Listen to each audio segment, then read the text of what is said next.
On peut avoir commencé sa vie en étant pire et finir par devenir meilleur. Alors il ne suffit pas d'avoir une vision. Mais quelle est la vision que tu as? Parce que la vision que tu as détermine les actes que tu vas poser.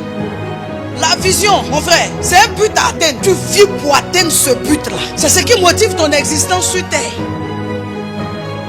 Et je prie pour quelqu'un ici, sur ton chemin, que Dieu retire tous ceux qui assombrissent la vision des bons enfants de Dieu. Tous ceux qui jettent une couverture, tous ceux qui étouffent et qui voilent. J'aimerais dire à quelqu'un, si tu es sur le mauvais chemin, que Dieu te remette sur le bon chemin. Mais qu'aucun influenceur négatif, satanique ou démoniaque ne t'aveugle en chemin. On peut avoir commencé sa vie en étant pire et finir par devenir meilleur. Alors, on a vécu cette soirée ensemble. Amen. Aujourd'hui, nous sommes à notre talk show. Je ne serai pas seul.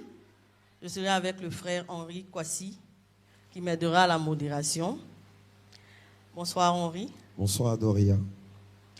Vous aurez l'opportunité aussi de poser des questions de façon anonyme. Des bouts de papier vous seront remis. Vous pourrez noter vos questions sur ces bouts de papier, mais aussi à visage découvert pour ceux qui veulent. Le micro va passer, vous pourrez poser vos questions. Aussi, nos frères des réseaux sociaux peuvent participer à cet échange. Alors, le thème qui sera débattu aujourd'hui, c'est mariage menacé, conjoint éprouvé, que faire? En 2022, une étude de l'Institut national des statistiques a révélé que seulement 20% des mariages résistent après seulement 5 ans. Quelles en sont les causes? Qu'est-ce qui menace les mariages de nos jours? Quand dit-on qu'un conjoint est éprouvé? Que faire? Pour répondre à toutes ces interrogations, nous recevons ce soir une spécialiste en la matière, et non des moindres, notre maman, notre coach, notre leader, notre pasteur, notre révérende. Peuple de Dieu, ce soir, est-ce qu'on peut mettre nos mains ensemble pour acclamer le Seigneur pour la vie de la révérende Jeanne Monnet? Amen. Gloire à Jésus. Amen, amen. Bonsoir, maman. Bonsoir, Henri.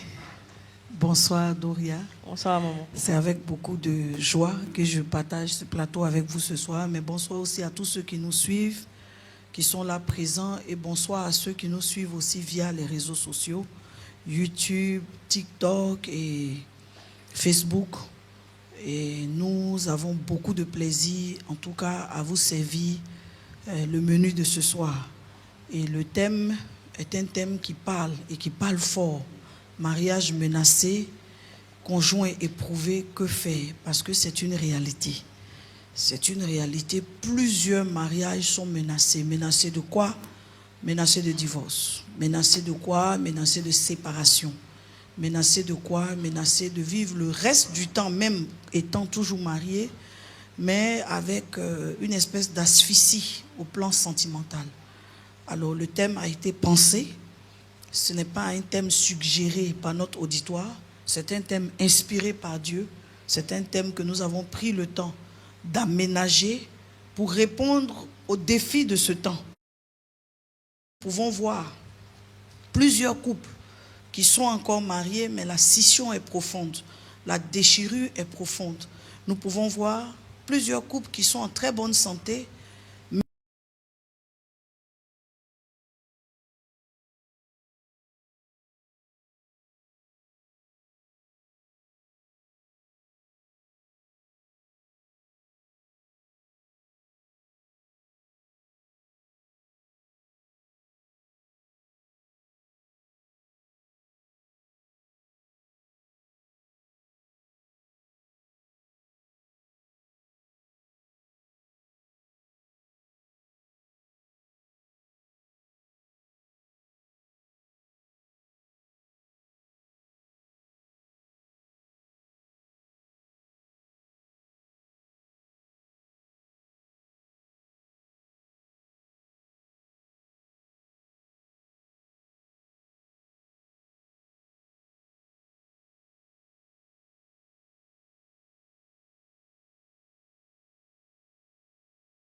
la question de menace de mariage ou de mariage menacé, c'est pour amener certaines personnes à comprendre que la menace existe et elle existe pour tous.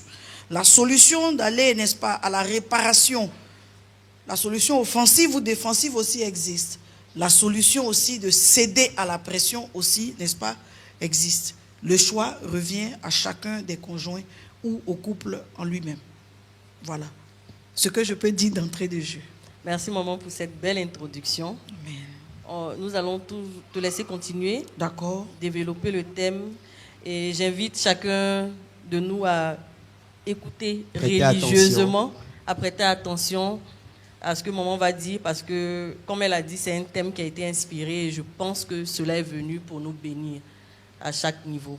Doria, je voulais juste préciser que, connaissant la profondeur et la qualité des arguments de notre oratrice, pour l'avoir reçue à plusieurs reprises, Exactement. nous croyons que ce thème sera traité avec efficacité. Et donc nous voulons inviter toutes les personnes qui ont des questions à poser, de se focaliser d'abord sur les paroles que l'oratrice va donner et au fur et à mesure, vous pourrez préparer vos questions. Merci. Merci, maman. Et ce soir, avant déjà d'aller plus loin, nous voulons élever l'autel du mariage devant l'Éternel. Nous parlons à des personnes non mariées pour éveiller leur conscience sur le fait que le mariage n'est pas d'abord une affaire des hommes.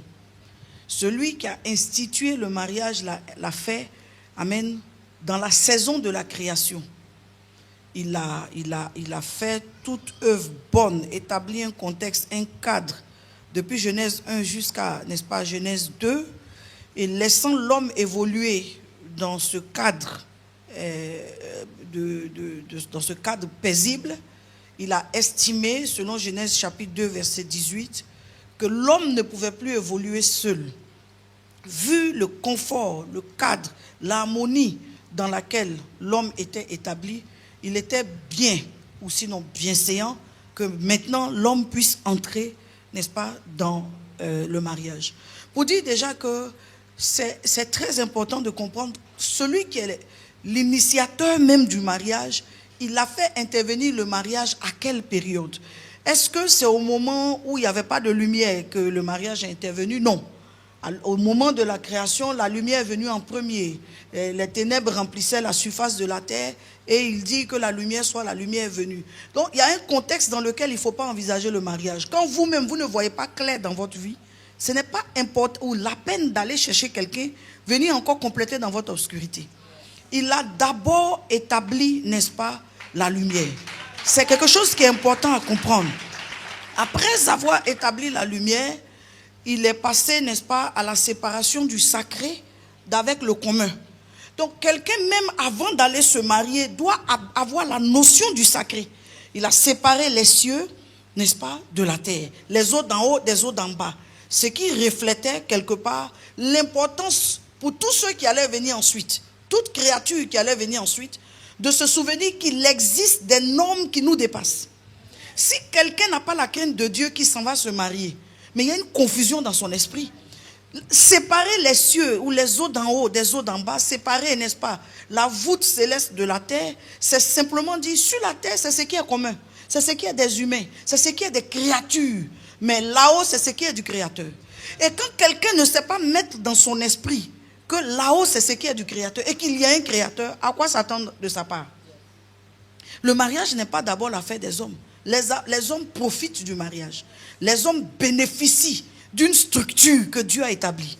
Les hommes bénéficient d'un cadre que Dieu a créé. Donc, la notion du sacré.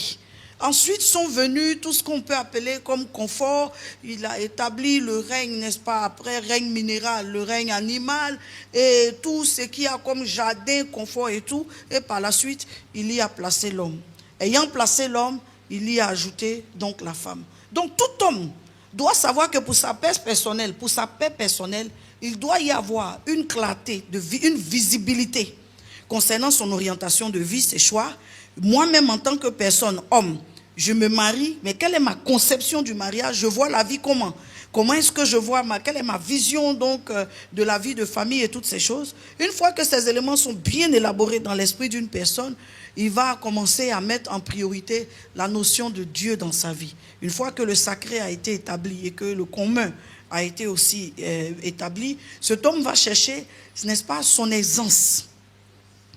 Son aisance. Son aisance ne veut pas dire sa richesse. C'est différent. Un homme peut vivre dans une aisance sans pour autant être riche, mais être à l'aise avec le cadre de vie qu'il a créé. Parce que quand un homme n'a pas son aisance, il aura tendance à attendre que cette personne qui vient dans sa vie vienne créer cette aisance-là. C'est l'homme qui crée d'abord son aisance. Il s'organise pour avoir un travail. S'il n'a pas un travail dans l'administration, il a au moins des talents qu'il exerce. Il a au moins quelque chose qu'il sait faire. Un homme doit pouvoir d'abord lui-même se rassasier avant de prétendre à donner à manger à quelqu'un. C'est fort. Voyez? Amen. Les menaces sont profondes. Elles viennent de toutes ces choses-là. Parce que lorsque vous allez vous mettre avec quelqu'un qui n'a pas une certaine stabilité, mais Dieu lui-même qui a créé le mariage est intervenu quand? Il a créé tout le cadre, d'abord le confort. Et ayant créé l'homme, il a vu maintenant que l'homme, dans ses responsabilités, n'étant pas à l'aise, il lui a accordé la grâce d'avoir une femme, et maintenant il les a laissés. Quand il les a laissés, il s'est comporté, n'est-ce pas, en superviseur.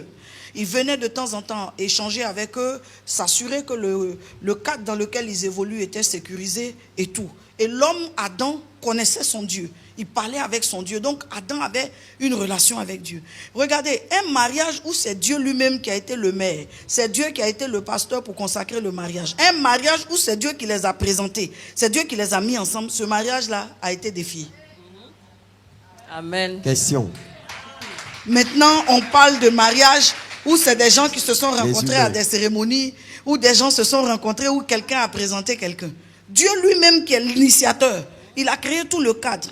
Il les a mis ensemble. Il a été le maire, il a été le pasteur, il a été l'initiateur du cadre de vie. Il a tout créé, les amis, dedans. Le mariage a été en difficulté. À combien plus forte raison, un mariage humain, où Dieu n'a pas sa place, où Dieu n'est pas aux commandes. Qu'adviendra-t-il? C'est pourquoi j'aimerais dire à quelqu'un, si tu es chrétien, que tu ne connais pas les Écritures, commence par connaître les Écritures avant d'aller te marier. Amen. Wonderful. Parce que le fait de ne pas connaître les Écritures, tu ignores même que la fête là, elle est menacée. La cérémonie où on est en train de bénir, elle est menacée. Le cadre où vous choisissez d'aller habiter, la villa, tout ça là est déjà menacé. Parce que ce qui devait se faire au fondement ne s'est pas fait au fondement. Donc, ils se mettront ensemble sans tenir compte d'avoir réglé les questions spirituelles, les questions de vision de vie. Là où j'ai parlé donc de que la lumière soit, il faut avoir une visibilité sur sa vie, une vision au sujet de sa vie. Donc, si quelqu'un avec qui vous vous mettez n'est pas dans ce cadre, ne connaît pas ces réalités-là, et vous allez, vous mettez avec lui, sachez que la vision, vous allez devoir la créer ensemble. Et combien d'incompréhensions et autres, à combien d'incompréhensions serez-vous confrontés? Maintenant, nous avançons, nous arrivons au stade où ils sont mariés. L'homme et la femme se sont mariés, mais sur beaucoup de fondements non élucidés, beaucoup de fondements non réglés. Voyez, nous prenons l'œuvre du jardin, et l'œuvre de la création, je vais appeler ça comme ça. Amen. Nous prenons l'œuvre de la création et puis nous sommes en train de voir toutes les dérives et tous les dérapages qui n'ont pas été réglés. Et les gens se sont mariés. Les gens s'étant mariés, au fur et à mesure, ils se découvrent. Ils se découvrent et ils découvrent les faiblesses de leur union. Ils découvrent la vulnérabilité de leur union. C'est une union où le monsieur même ne sait pas où il va. C'est une union où la femme elle est venue dans le mariage sans avoir été préparée. C'est une vision où, n'est-ce pas, en réalité, je n'ai pas attendu que Dieu fasse sortir ma côte. C'est dans les animaux sauvages là que j'ai pris quelqu'un. Parce que dit la Bible? La Bible dit qu'il a mis l'homme au milieu de ces animaux pour voir comment il les nommerait. Et c'est ensuite, après avoir observé comment il va les nommer, qu'il a dit, attention, il n'est pas bon que l'homme soit seul. S'il est seul, il risque de se tromper, de prendre une de ces créatures animales pour un conjoint. Toutes les femmes bien qu'affichant une apparence humaine, toutes les femmes ne sont pas des femmes. Il y a des femmes qui sont un animal à l'intérieur. Et la Bible le dit. La Bible parle de l'homme animal. Il y a des femmes qui n'ont pas été défrichées dans leur intérieur.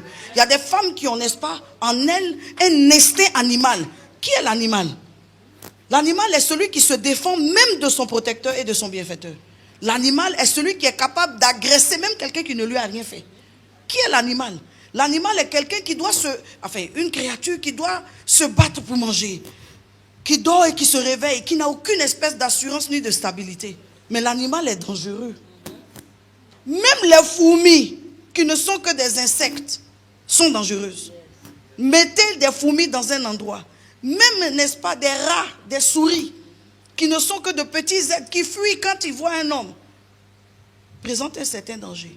Donc on ne peut pas prendre pour conjoint un animal. On ne peut pas commettre cette erreur de ne pas s'assurer que quelqu'un, en fait je parle des chrétiens, que quelqu'un a franchi les bornes animales et est rentré maintenant dans les bornes humaines. C'est un humain qui se convertit. Un chat ne se convertit pas. Amen. Un chien ne se convertit pas. Un lion ne se convertit pas. C'est un humain qui se convertit.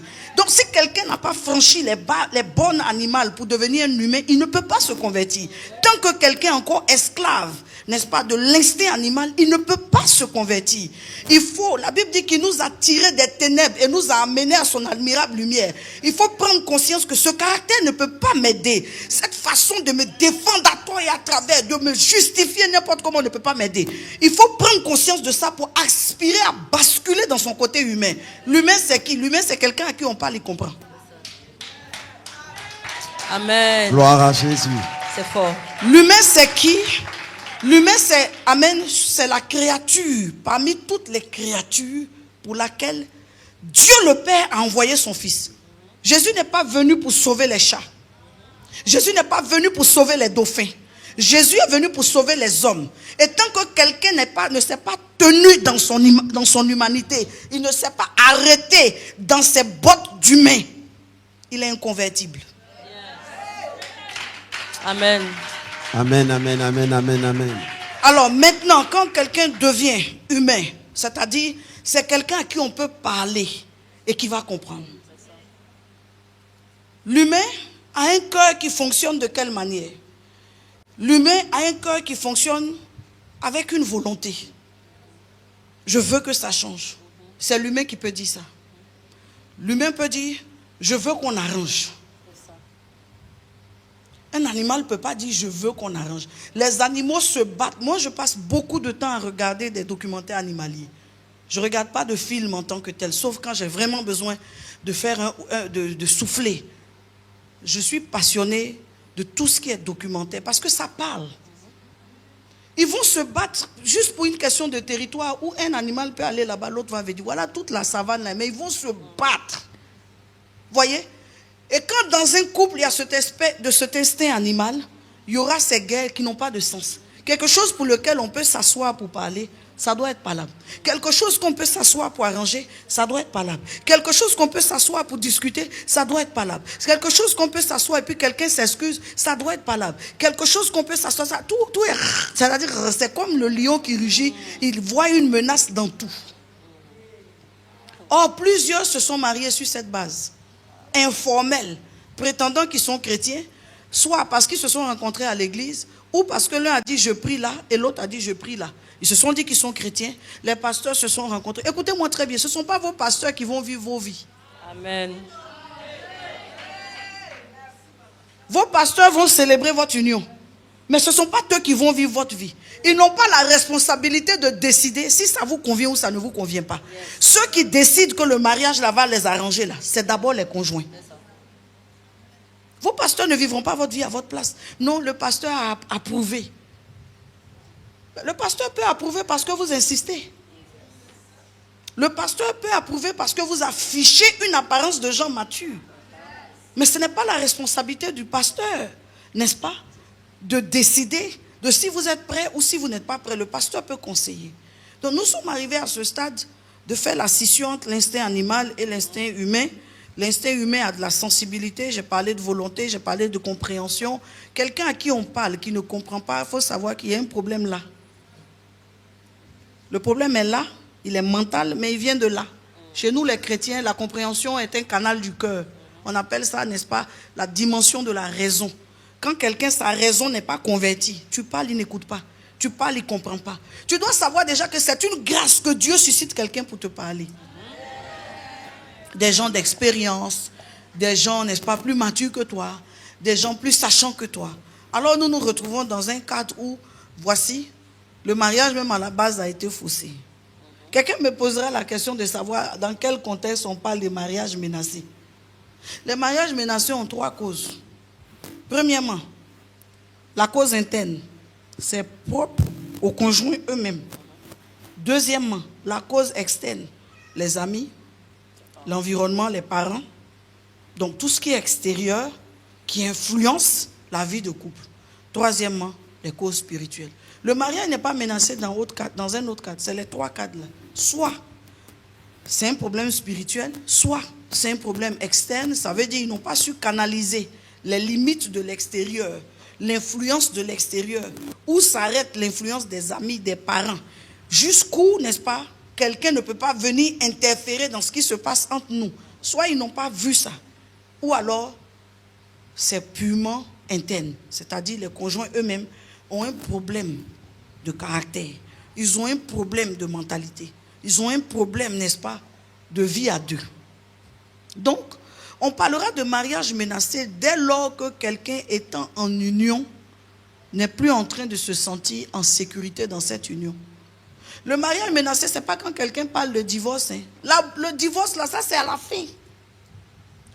C'est là-bas. Chaque fois que quelqu'un envisage l'éventualité d'une séparation, le mariage est déjà menacé. Les conjoints ne sont pas censés penser à la séparation. La Bible dit que nul, je vais dire aussi virgule, rien ne sépare ce que Dieu a uni. Donc les conjoints étaient configurés pour rester unis. À quel moment ils pensent au divorce? Ils commencent à penser au divorce dès lors que quelque chose les y a contraints. À quel moment ils pensent à la séparation? Dès lors que quelque chose les y a contraints. Alors, les circonstances de vie de tous les jours commencent à menacer le mariage et les conjoints admettent que mais si c'est ça, c'est qu'on n'a qu'à se séparer. Écoutez-moi très bien, quand ce langage rentre dans un couple, sachez que le divorce est là, il n'est juste pas établi. Si votre conjoint admet qu'il peut vivre sans vous, non, ils ont été scellés pour devenir une seule chair. À quel moment peuvent-ils se dissocier? À quel moment encore, quand ils sont devenus une seule chair? La Bible dit, ils deviendront une seule chair. Mais à quel moment ils admettent qu'ils peuvent se dissocier? Mais les incompréhensions peuvent arriver. Les malentendus peuvent arriver. On s'assoit et puis on règle. Il n'y a pas question de divorce dedans. Celui qui a tort demande pardon. Celui qui a raison laisse tomber. À quel moment on admet qu'on doit se séparer? Quand il y a un des conjoints qui a poussé le bouchon trop loin. Je le disais hier à la prière. Le mariage est une question de conscience mutuelle. Il n'y a pas un qui est fou et puis l'autre qui doit supporter le fou. Il y a 2 personnes qui sont suffisamment matures, conscientes et humbles pour comprendre que je ne suis pas dans le mariage parce que je suis supérieur à toi. Je suis dedans parce que consciemment je t'aime. Et consciemment je t'aime et consciemment j'ai décidé de rester avec toi. Donc il n'y a pas d'orgueil à manifester dans le mariage.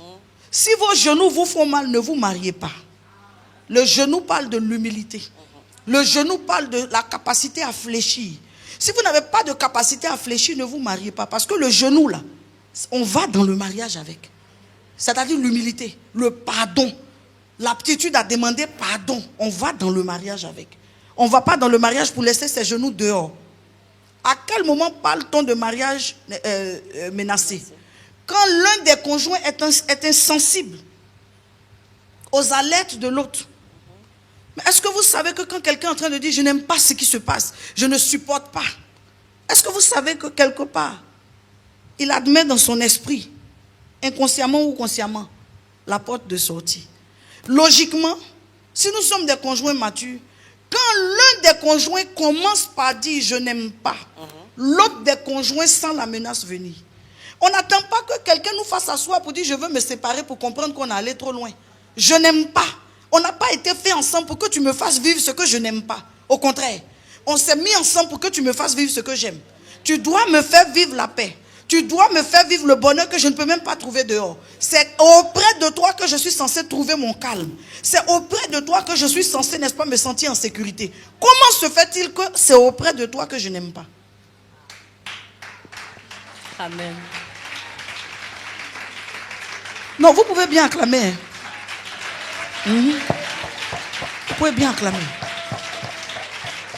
Et quand il y a trop de je n'aime pas, au fur et à mesure que les je n'aime pas se multiplient, quelqu'un finit par se dire dans une partie de sa boîte crânienne. Quelqu'un finit par se dire, si c'est ça, mais moi je suis fatigué. Sachez que ce genre de langage, ça sort de la bouche ou ça ne sort pas de la bouche, ça se loge quelque part. Si c'est comme ça, moi-même, ça ne me dérange pas. Je peux prendre mon studio. C'est quel mariage, même on est dedans, on ne respire pas. Ça vient ici. C'est quel mariage, on est dedans, on souffre. Ça vient là. J'en ai marre. Ça vient là. Le divorce, c'est un niveau de saturation qui fait qu'on divorce. Personne ne divorce à la première circonstance. Les gens divorcent parce qu'il y a eu plusieurs. Il y a eu de la saturation. Les signaux sont venus, mais quelqu'un n'en a pas tenu compte. Si nous sommes à deux dans une union, que mon conjoint me dit j'ai eu très mal, je lève la main, je dis pardon. Je lève la main, je dis de quelle manière je peux te demander pardon pour que ça t'apaise. Je cherche en moi de quelle manière je peux t'apaiser. Parce que ce que je veux, c'est tout sauf qu'on se sépare. Les conjoints ou les mariages où les gens sont dedans. Quelqu'un dit j'ai mal. L'autre est assis. En train de... Voilà. Indifférent. En train de ronger ses ongles. L'autre assis, excusez-moi, met ses deux pieds. Là, en train de zapper la télécommande.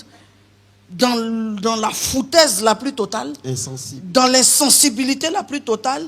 Dans le manque de courtoisie et de respect. C'est-à-dire, il y a une situation où tu sais que j'ai mal. Il faut juste un mot pour que ça s'apaise. Mais au lieu de ce mot, tu me flanques la foutaise. Tu me flanques, n'est-ce pas, ton caractère arrogant. Tu me montres que de toute façon, si tu as mal, et puis quoi? Tu me montres qu'on est dedans et puis on va voir où ça va arriver. Je m'en focus. Amen. Les acclamations du public là. Si on veut acclamer le Seigneur, peuple de Dieu, acclamons Merci. bien. Acclamons bien. Acclamons bien, car c'est le Seigneur que nous bénissons par nos acclamations. Nous sommes en train d'être bénis. Exactement. Alléluia.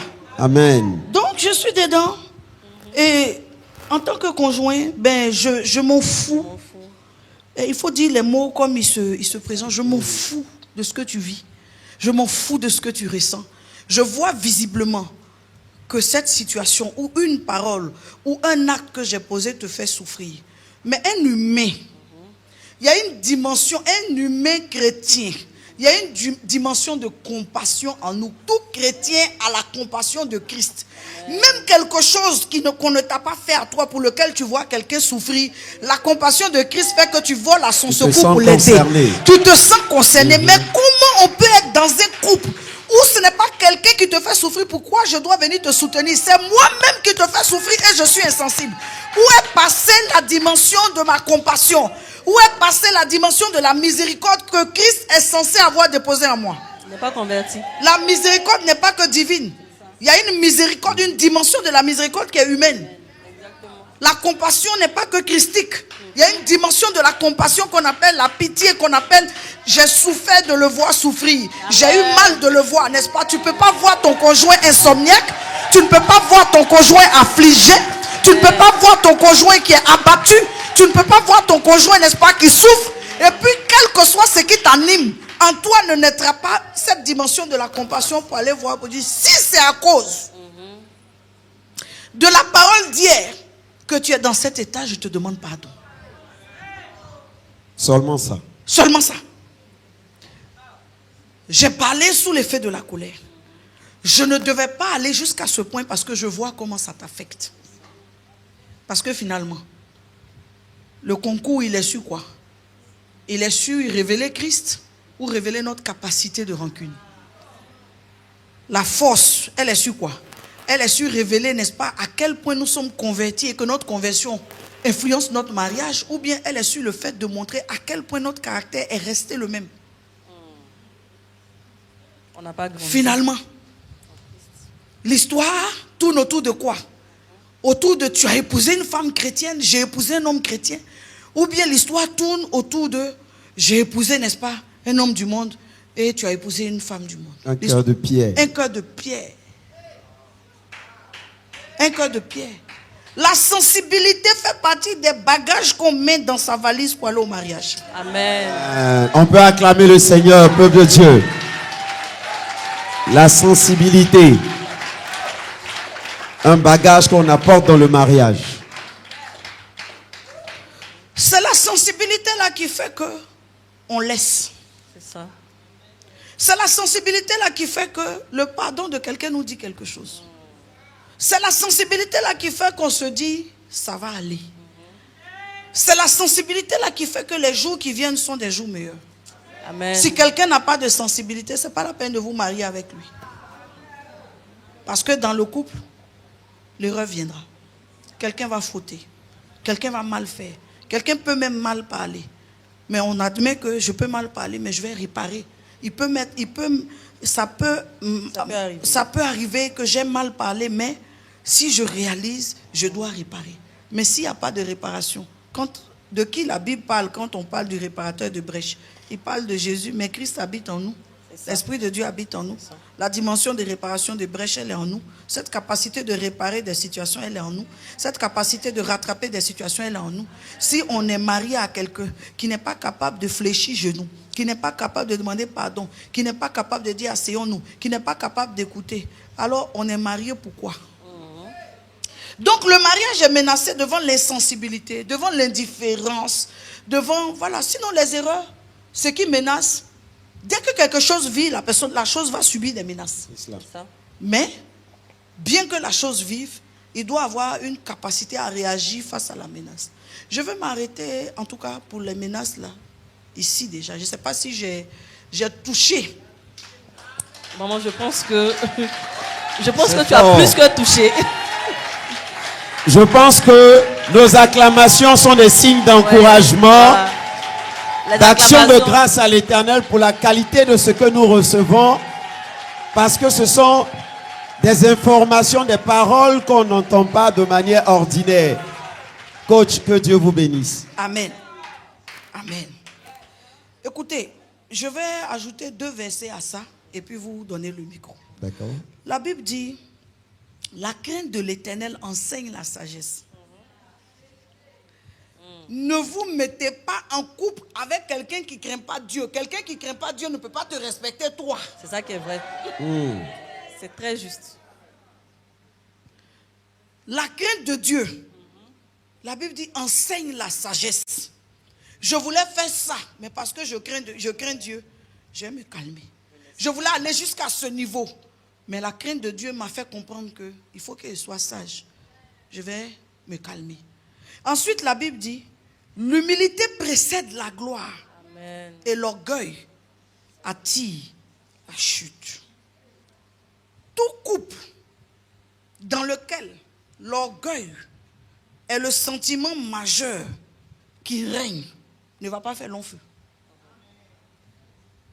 Tout couple dans lequel il y a de l'orgueil, même un peu, mais l'orgueil. C'est une grosse menace. Mais l'orgueil même, en fait, quand l'orgueil est là même, il n'y a plus d'autres menaces. Ouais. L'orgueil seul suffit. L'orgueil. Parce que l'orgueil vient avec l'arrogance. L'orgueil vient avec la suffisance. L'orgueil vient avec, n'est-ce pas, la méchanceté. La aussi. méchanceté. L'orgueil vient avec le mépris. L'orgueil. Et l'orgueil, c'est comme un patron. Il couvre tout. Oui. Et il entraîne tout. Quand quelqu'un a de l'orgueil, un conjoint a de l'orgueil en lui, c'est-à-dire vous êtes au stade même des fiançailles, vous avez fait la dot, tu n'avais pas bien vu. Maintenant vous avez fini de faire la dot et puis tu découvres l'orgueil. Soit l'orgueil s'en va, soit toi il faut partir. De vous deux, l'un doit partir. Je vois mon fils qui éclate de rire. Soit l'orgueil s'en va, Oui. soit Ou tu pars. il faut partir. Vous ne pouvez pas faire chemin ensemble. Non, vous n'allez pas cohabiter. Vous n'allez pas pouvoir cohabiter. C'est pas possible. La vocation de l'orgueil, c'est de mettre, amen, une issue de chute. Partout où il y a l'orgueil, la finalité là, ça doit être la chute. Et c'est la mission que le diable a confiée à l'orgueil. L'humilité, par contre, a la mission de la gloire. Donc partout, papa, pardon. Chérie, pardon. Maman, pardon. Écoute, on n'allait pas on va pas jusque là. Prenons un moment dans la prière. Sortons un peu. Voyageons un peu. Faisons ça un peu. Maman, comme ça. Et puis, quand tu es en train de voir un homme, n'est-ce pas, qui te dit, maman, laisse tomber, pardon, chérie, laisse tomber. Non, non, non, non, non, non, non, non, je peux, non, non, non. C'est moi le chef. L'orgueil. L'orgueilleuse en chef. L'orgueil. Ça là, tu as l'habitude de faire. Je ne peux pas laisser. Ça, Trop, c'est trop. trop, c'est trop. Rien n'est trop. Amen. Sauf ce que Dieu n'a pas approuvé. Amen. On acclame le C'est ce Seigneur, que peuple Dieu de n'a Dieu. pas approuvé là qui est trop. Waouh. Seulement ça. C'est Ce ça que Dieu seulement. n'a pas approuvé. C'est ce que Dieu voit comme abject qui est trop. C'est ça. Sinon, tu es parti, j'ai vu dedans. Tu t'es cherché un peu, j'ai vu dedans. Ça, c'est pas trop. Ça, c'est arrête. Viens t'asseoir. Celle-là, elle ne va jamais avoir de place là. Amen. Laisse l'enfant des gens. Vous allez vous fatiguer, je ne vais pas vous laisser. Occupe-toi Je de vous toi. traquerai jusqu'à ce que tu arrêtes. Elle-même, je peux la faire fuir dans ça. Amen. C'est Donc, fort. On acclame le C'est Seigneur. fort. Question d'argent. Pour dire non, je suis dans un foyer, le monsieur me donne rien, il ne me chose pas. En tout cas, chacun a sa conception, que ma conception ne vous heurte pas. Je ne le dis pas pour minimiser votre conception, mais je dis que pour moi, une garantie, c'est comme quand je porte mes chaussures, Doria, talons, à côté, je tapette. Toujours. À côté. Il faut être prévoyant. Il faut être prévoyant. Et cette prévoyance, je l'attribue à quoi? Je l'attribue au fait de me suffire. Yes. Je ne peux pas perdre mon temps à discuter avec un homme. C'est vrai. Toute femme s'attend à ce qu'un homme la soutienne. Et c'est ce qui est plaisant. Mais je veux dire, ça, c'est des questions qu'on règle au départ. Quand dès le départ, un homme n'a pas été capable de t'offrir des déodorants, des roll-on, des petites choses, des petits repas, ne t'attends pas à ce que plus tard, il t'offre des choses. On voit... voilà, on voit la manière dont quelqu'un marche le matin, on voit comment il va se coucher le soir. Amen. Ouais, c'est fort. Ah, c'est très fort. Est-ce que le peuple de Dieu est béni ici? Est-ce que le volume est bon? Est-ce que le volume est bon? Maman, Amen. je sens que le peuple de Dieu veut que tu Et en reprennes face. cette parole Oui, là. c'est une parole forte. Parce que le volume est monté. Le volume est monté. Je dis.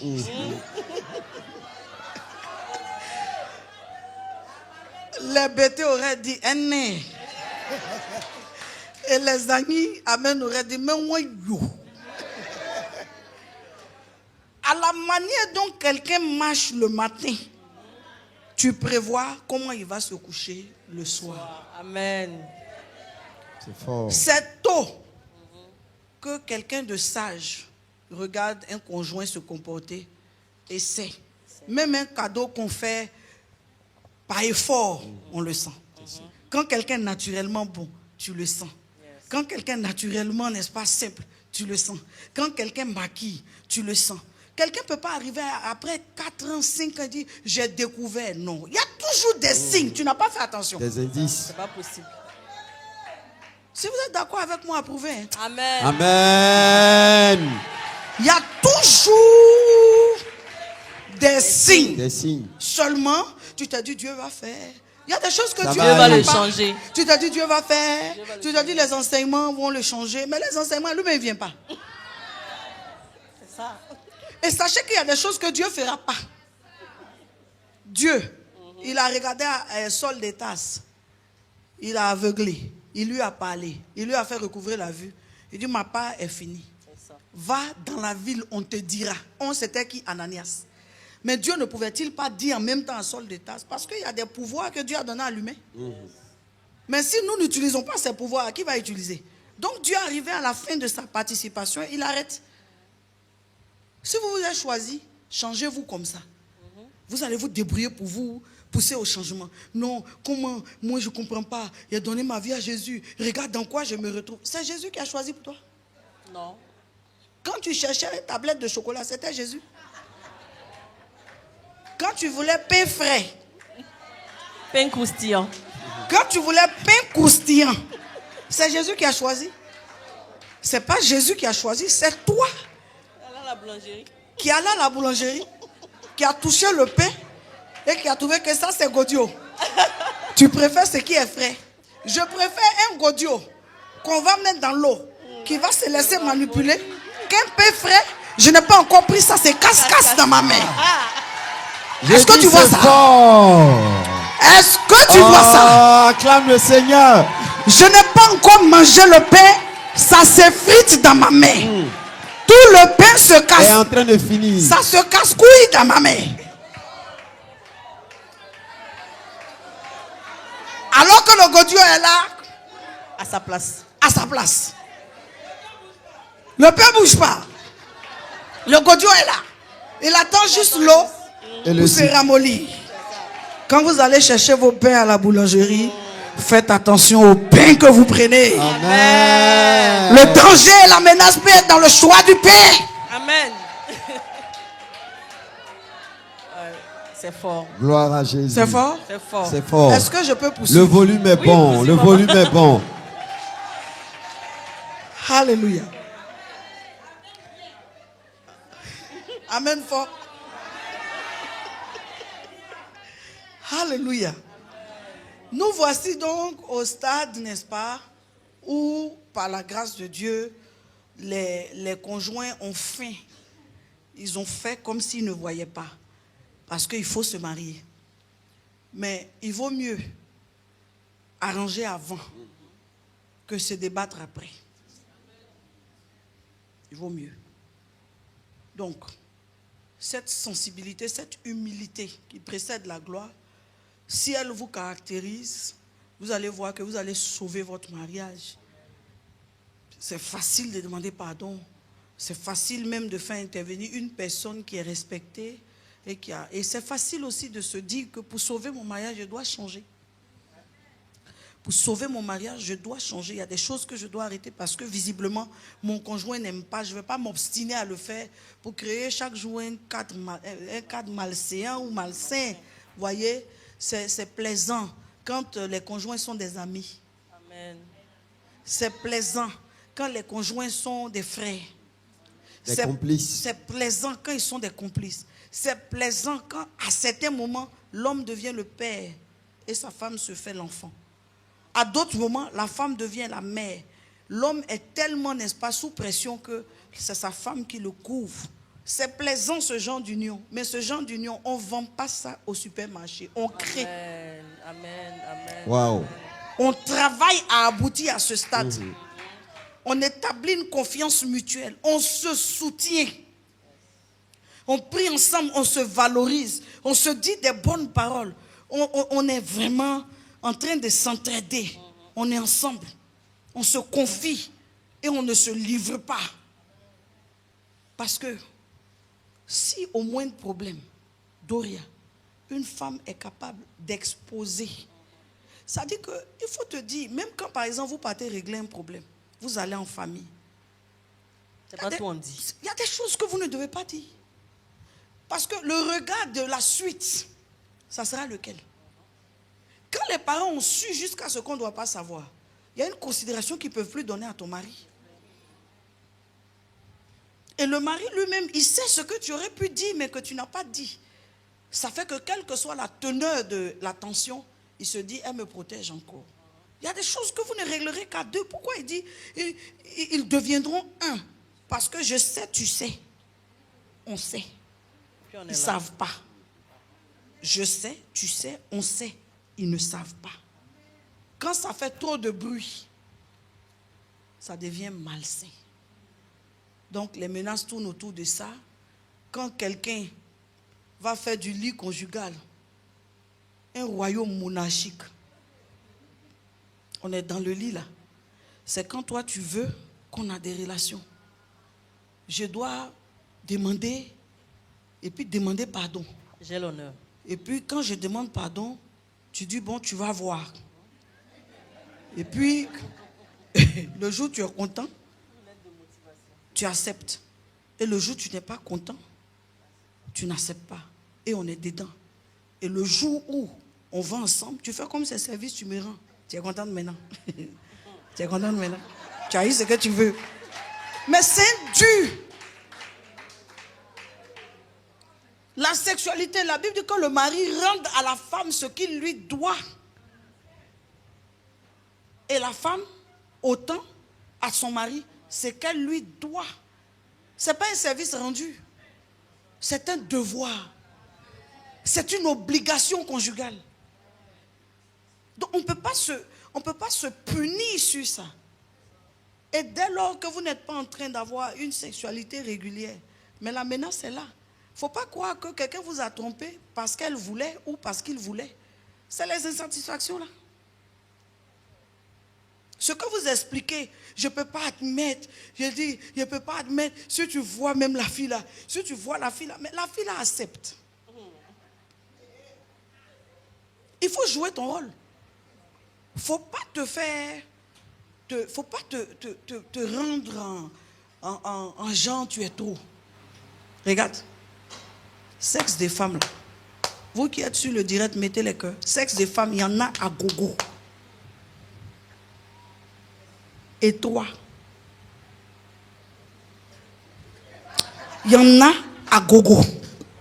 Tu n'es pas la seule femme que Dieu a créée avec ça. Et c'est toi qui dois prêter aux autres femmes dont tu peux faire le malin. Chacune à poil. Mariée à poil. Non mariée à poil. Copine à poil. C'est pas sur ça qu'une femme sage fait le malin. Un homme qui est censé, il ne prend pas ça pour faire le malin. Parce qu'il sait que même ça, chacun a pour lui. Les collègues ont pour eux. Le patron a pour lui. Les gens ont pour eux.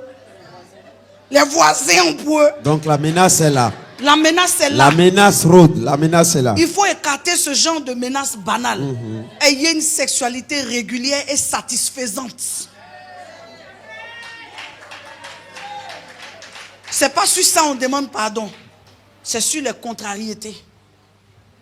Se refuser, utiliser ça comme un moyen de faire passer un message. Mais non, c'est pas ça, c'est pas là qu'on fait passer. La bouche sert à exprimer. C'est pas dans la sexualité, non. Quand il a refusé, il va comprendre. Quand tu as refusé, il va partir. Voilà. Il faut s'exprimer. La bouche sert à dire, j'ai pas aimé. Il y a surtout cet aspect que j'ai pas aimé. L'oreille sert à comprendre, à écouter, à dire, ah, vraiment j'ai compris. Ça ne va plus se répéter. C'est l'humilité qui arrange le mariage. Quand quelqu'un sait s'abaisser sur ce qu'on lui reproche. Parce qu'il y a certains conjoints, non, mais tu es tout en train de te plaindre. Mais tu es tout en train de faire des erreurs. C'est ça. Tu as vu quelqu'un qui est fou, qui marche, je n'aime pas, je veux pas, où tu vas. Non, c'est pas ça. Souvent, le où tu vas est dû au fait que tu es trop allé. Amen. Amen. Tu viens à quelle heure? Ça veut dire que tu as l'habitude insidieuse d'aller et de ne pas venir vite. Personne n'est fou dans le mariage. Maintenant, tu me demandes où je vais. C'est pas ton enfant. Je viens à quelle heure comme ça? À l'heure où je finis, je vais venir. Non. Tu as une fâcheuse habitude de ne pas venir vite. Quand je demande, c'est une manière de te dire, viens vite. Quand je dis, tu vas venir à quelle heure? Il ne faut pas te fâcher. C'est pour dire, quand tu viens tard, j'ai mal. Quand tu viens tard, je m'inquiète. Quand tu viens tard, je souffre. Tant que tu n'es pas venu, je ne dors pas. Je dors un peu, je me réveille. Il y a des idées noires que le diable envoie dans ma tête. Est-ce qu'il n'est pas en train d'avoir accident? Est-ce qu'elle n'est pas en train de voir? C'est tout ça pour éviter que je demande, tu viens à quelle heure? Mais toi, il faut comprendre. Il faut comprendre. Comprendre le langage de son conjoint. Comprendre le langage de son conjoint. Et donc les oreilles, les 5 sens là, ça sert à ça. Nos oreilles doivent être attentives à ce que notre conjoint dit. Dis, tu aimeras ton prochain comme toi-même. Mais ton prochain, c'est qui? C'est pas le voisin. Ton premier prochain, c'est ton conjoint. C'est lui qui est ton premier conjoint. Et c'est lui, à lui que tu fais attention plus que tout. Tu veilles à ce qu'il vit, à ce qu'il traverse. Donc les menaces, chers amis, c'est tout ça. Les menaces aussi, c'est les amis qu'on introduit dans notre vie. Les amis qui viennent avec leurs conseils, qui viennent avec leur approche, qui viennent avec leurs impressions, qui viennent avec leur avis. Il faut savoir, quand on a parlé de tout à l'heure, la séparation entre le sacré, le mariage est sacré. On ne s'en mêle pas. Si tu es venu, tu nous as trouvé d'une manière, prends ta bouche, va. On vit dans ça et puis on est à l'aise. Voilà, ça peut ne pas toi te convenir, mais c'est comme ça que nous on vit. Et puis on est dedans. Voyez? Donc quand il y a trop d'intrusions extérieures, quand les amis prennent trop la place, non. Ton conjoint doit être ton meilleur ami. Ton conjoint doit être la personne qui peut... Il y a une jalousie tacite même. Quand tu commences à avoir trop de camarades, même les hommes, tu as des amis, allez mon gars. La femme vous regarde pour dire, mais c'est quoi? C'est-à-dire, il peut faire quoi comme ça? Chaque chose, une fois qu'on est marié, doit avoir des réserves, des limites. Ta femme doit sentir que c'est elle. Un ami ne doit pas la menacer. Un premier enfant là-bas ne doit pas la menacer. Tes soeurs ne doivent pas la menacer. Tes cousines ne doivent pas la menacer. Elle aussi, ses parents ne doivent pas te menacer. Quand tu es là, c'est toi. Quand elle est là, c'est elle. Wouyou, wouyou, waya, waya, wouyou, wouyou. C'est notre coach. On vous l'avait dit. Gloire à Jésus. Je veux céder le micro sur ce premier développement que j'ai estimé quand même assez long et profond. Je pense, hein. C'est cela. Amen. C'est ça, il était de taille et de qualité. Oui.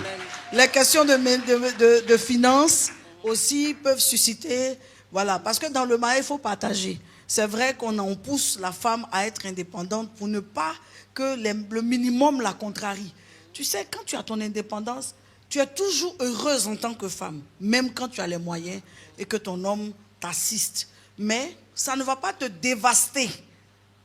S'il ne fait rien, ça ne va pas te dévaster comme Quand tu n'as pas. quand tu n'as pas. Quand tu n'as pas, c'est terrible. Mais quand tu as un minimum, c'est vrai, tu vas en parler, mais tu seras rendu capable toi-même de régler certaines questions. Mais je veux dire une chose qui est très importante. L'esprit du partage dans le couple, c'est important. Un homme doit apprendre à partager avec sa femme. Demain, je dois parler de ça. Un homme doit apprendre à partager avec sa femme. Un homme doit apprendre à partager avec sa femme. J'ai dit, c'est toi qui es le chef. Un homme doit apprendre à partager avec sa femme. Et j'insiste, j'ai dit, tu es le chef de famille, tu es le chef de la femme. Donc toi, dans le foyer, là, tu as deux cheffetés. Amen. Deux chefferies. Tu as deux cheffetés, deux chefferies, deux cheffances. Double chef. Tu es le chef de la famille, c'est-à-dire madame, enfant et tous ceux qui vivent sous ton toit. Mais tu es aussi, la Bible dit, le mari est le chef de la femme, sa femme.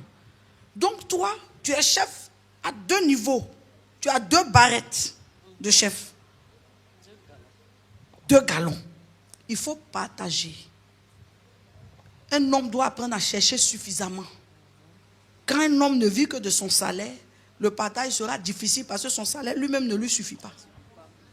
Le même salaire là, la femme est dedans, les enfants sont dedans, le personnel est dedans, le loyer est dedans, le CIE est dedans, la SODECI aussi vient, Canal vient, hein? La pharmacie est dedans, l'hôpital est dedans, tous ceux-là sont dedans. À quelle heure ce salaire peut lui suffire? Un homme doit avoir un esprit large. Il y a le salaire, mais tu as des activités collatérales. Tu as des choses que tu fais qui émanent de tes talents. Tu n'as pas envie d'avoir une ferme. Il faut faire l'élevage. L'argent va augmenter. Fais des activités. Aide. Il faut être un homme créatif. Tu sais que demain, tu vas quitter le collège, rentrer au lycée, ça sera plus cher. Mais il y a une entreprise sur laquelle tu te sécurises pour créer l'argent du lycée là. Amen. Les enfants vont devoir aller étudier en hexagone, tu le sais. Tu apprécies que les enfants des autres aillent étudier, mais ça se prépare. C'est pas au moment, mais je vais faire comment? Je fais tout.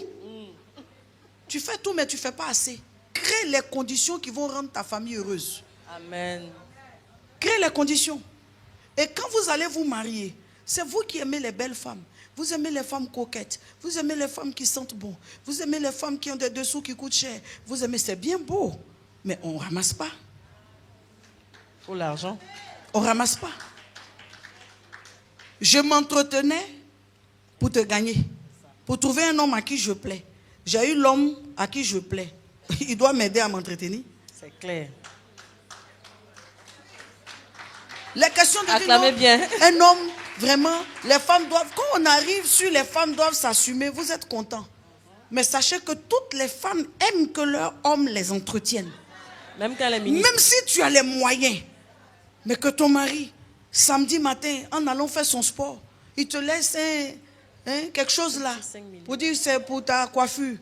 Mais tu as ton argent de coiffure ou bien? Mais ça fait plaisir. En allant, il te laisse un peu d'argent pour dire bon, c'est pour tes coutures du mois là. C'est pas, on ne te demande pas de vider ton compte pour nous donner. On dit d'agir de façon régulière et ponctuelle. Amen. Des petits gestes, ça fait du bien à la femme, mais ça sur toi. Il y a des hommes, quand tu vas dire, mais tu ne me donnes même pas quelque chose. Il va dire, mais quand tu donnes quoi encore? Ah, c'est toi, c'est de ça que tu as besoin, oui. Avec tout ce que je fais. Là. Non, avant même d'arriver Avec à tout ça. ce que tu as toi-même. Parce qu'il regarde à ce que la femme se suffit. Non, c'est pas comme ça. Un homme doit prendre soin. Sinon, on est sur la terre. Là. Il y a la nourriture, il y a tout. Mais pourquoi on crie à Dieu? Parce que lui, il a tout. C'est ça. Un homme doit s'organiser. Papa, il ne faut pas être paresseux. Il ne faut pas être paresseux. Tu as plusieurs dimensions cérébrales dans ta tête. Ton cerveau, là, il peut se déployer. Fais des affaires. Bouge pour mettre ta famille dans des conditions. Regarde tes enfants, comment ils vont regarder PS5 de quelqu'un. Ils regardent ça comme il a vu un génie. Mais c'est une PS5 que tu ne peux pas acheter. Laissez tout ça là. Arrêtez de convoiter. Ce n'est pas la convoitise, c'est un jeu de ce temps. Amen. Dans le temps où on est là, les enfants jouent ça. Dis non, ça c'est les jeux du monde, ce n'est pas les jeux du monde. Toutes sortes de jeux peuvent être mis dedans. Il y a football, il y a voiture, il y a tout. Mais quand tu n'as pas les moyens, tu ne peux pas donner la vie. Amen. Au rêve. La vie souhaitée. Mais il faut savoir que même les enfants qu'on met au monde, il y a des enfants qui viennent avec la grandeur. Amen. Ses parents n'ont rien, mais ils te regardent et disent, maman, il y a un pain, un beurre. C'est huile qui est ici. C'est les fraises qu'elle aime comme fruit. Oui. Et maman, j'ai envie de manger éclair au chocolat. C'est peu viande hachée qui est là. Maman, je vais aller à la piscine. C'est seau avec bassine de babo qui est là. Est-ce que vous voyez un peu ce que je suis en train de dire? Il y a des enfants qui naissent, ils sont venus, les premiers signes de leur expression traduisent que ces enfants-là, c'est vrai qu'il n'y a rien. Mais regarde ce qu'ils demandent. Il a vu ça où? Il y a une aspiration. C'est pas la peine de dire, toi tu aimes trop les grandes choses. Non, il est venu avec la grandeur. Bats-toi pour envoyer les fromages, les kiris. Bats-toi pour ça. Au lieu de tuer cette grandeur-là, ce que tu trouves, c'est ce qu'il faut manger. Mais l'homme a des envies. Gloire à Dieu. L'homme a des envies. Amen. Je vais clôturer ce point-là parce que c'est fort. C'est fort? Maman, c'est fort. Je pense qu'on a besoin de plusieurs jours. Parce qu'il y a beaucoup de choses. Il y a beaucoup de choses à dire. Bon, donc je fais quoi? Je dose? Oui, maman dose pour permettre à... Bon, vous voyez le public, ça se bouscule. Je viens. Je vais ajouter une chose. Voilà. Pour revenir sur la femme. Parce qu'on parle de couple. J'ai mis l'accent sur les enfants. Un homme se réjouit quand sa femme est heureuse. Amen. Et puis, les affaires que ta femme porte, il faut que toi-même tu puisses reconnaître dedans ce que tu as payé. Sinon, qui a payé? Question. Là aussi, à la menace. Là aussi, à la menace. Mais ça dit que tellement tu ne t'impliques pas dans cet aspect que tu ne peux pas l'apprécier. Tu es complexé de l'apprécier parce que tu n'as rien payé, tu n'as rien acheté. Elle est bien coiffée, c'est pas toi. Elle a un beau collier, c'est pas toi. Même son petit pagne de choses, c'est pas toi. Tu es dans une société, pagne de 8 mars, on donne. Tu donnes aux gens avant d'arriver à la maison. Donne pas à la maison même. Tu ne veux pas donner à la maison. Mais un homme doit, la fierté d'un homme, c'est de voir que la femme où elle a arrêté là, collier, j'ai payé. Sandales, c'est moi. Et son boubou qu'elle a porté, c'est moi. C'est-à-dire, je contribue à son bien-être. Et souvent, ces petits gestes-là, ça rend la femme heureuse. Tu ne peux pas vouloir faire gay avec ta femme. Je payais ça, c'est vrai. Une femme doit contribuer. Mais papa, il faut faire tout pour avoir assez. On va bien vivre. Amen. Amen. Densité, profondeur. Gloire à Dieu. Alors, les internautes se bousculent. avec des questions. Henri, Oui. avant, pardon. Oui. Le thème de ce jour est à 2 volets, maman. Oui. On a parlé de mariage menacé. On a parlé aussi de conjoint éprouvé. J'aimerais bien que tu... Je touche un peu ça, ce en point. 2 mots. Oui. Le conjoint éprouvé, c'est le conjoint qui est mal à l'aise d'une circonstance vécue. L'épreuve n'est pas simplement, n'est-ce pas, quand il y a séparation. L'épreuve intervient dès qu'il y a malaise. Un conjoint qui n'est pas à l'aise dans son couple est un conjoint qui est éprouvé. C'est un conjoint, n'est-ce pas, qui devient vulnérable. Parce que dès qu'un conjoint est éprouvé, qui n'est pas à l'aise, sachez qu'il est apte. Il est vulnérable et il est susceptible de sortir. C'est pourquoi il faut faire, même si votre maison est petite, même si votre foyer est jeune, quel que soit, mais il faut tout faire pour que votre vie soit une vie, n'est-ce pas, qui rend, dans laquelle l'un rend l'autre heureux. Parce que tant que vous avez cette bataille-là, même avec vos petits moyens, le soir, sortez à côté là. Si vous savez que vous avez un homme qui aime bien manger, achetez sa cape, nettoyez, achetez une bonne cape fraîche, nettoyez, faites un bon piment, bon attiéké sans fibre. Vous mettez une bonne carafe avec l'eau, quelques glaçons dedans, puis un peu de jus d'ananas coupé avec du citron, un peu de vanille dedans, et puis toi-même tu t'assois et puis tu le regardes paumer la tiéké. Tu sais que je suis en train de faire quelque chose dans la vie de cet homme. Ça ne demande pas beaucoup. Quelqu'un aime qu'on s'occupe de lui, et on prend soin d'un homme en fonction de ses moyens. Il faut cuisiner chez vous. Il faut cuisiner, c'est vrai. Vous êtes occupé, vous êtes fatigué, mais une fois en passant quand même, rentrez à la cuisine. Si vos fonctions ne vous permettent pas de trop travailler, rentrez à la cuisine, faites. Ne gardez pas rancune dans le lit. Ça, c'est la plus grosse bêtise de ce siècle. De croire que quand il y a une situation, c'est par la rancune qu'on va priver quelqu'un. J'en ai parlé tout à l'heure. Donc, le conjoint commence à être éprouvé dès lors que le malaise, n'est-ce pas, survient et s'intensifie. Voici ce que j'aimerais dire. Et un conjoint éprouvé, c'est un conjoint qui est vulnérable. Quand une femme est éprouvée, même quand tu lui dis, tu es belle, merci. Alors, tu avais dit quoi tout à l'heure? Je n'ai pas bien compris. Non, j'ai dit que tu es toute belle, tu es fraîche. Fraîche comment? Ça, c'est dans le même service, ça se passe. Elle vient de la maison, on ne l'a pas appréciée. Tu sens bon, c'est quoi tu mets? Je sens bon comment? Tu veux dire quoi par là? Vous savez, l'oreille qui est là, c'est dangereux. L'oreille a un effet directement sur le cerveau. Parler qu'on parle, on ne paye pas. C'est menaçant parfois. Donc prenez le soin de vous valoriser. Prenez le soin, n'est-ce pas? Quand vous sentez que votre conjoint est un peu affligé, montez au créneau. Qu'est-ce qu'il y a? Et puis réparer les situations. Ça ne sert à rien. C'est votre homme, c'est votre femme. Allez loin. Amen. Gloire à Jésus. Alors, je veux poser une question à notre coach d'un internaute.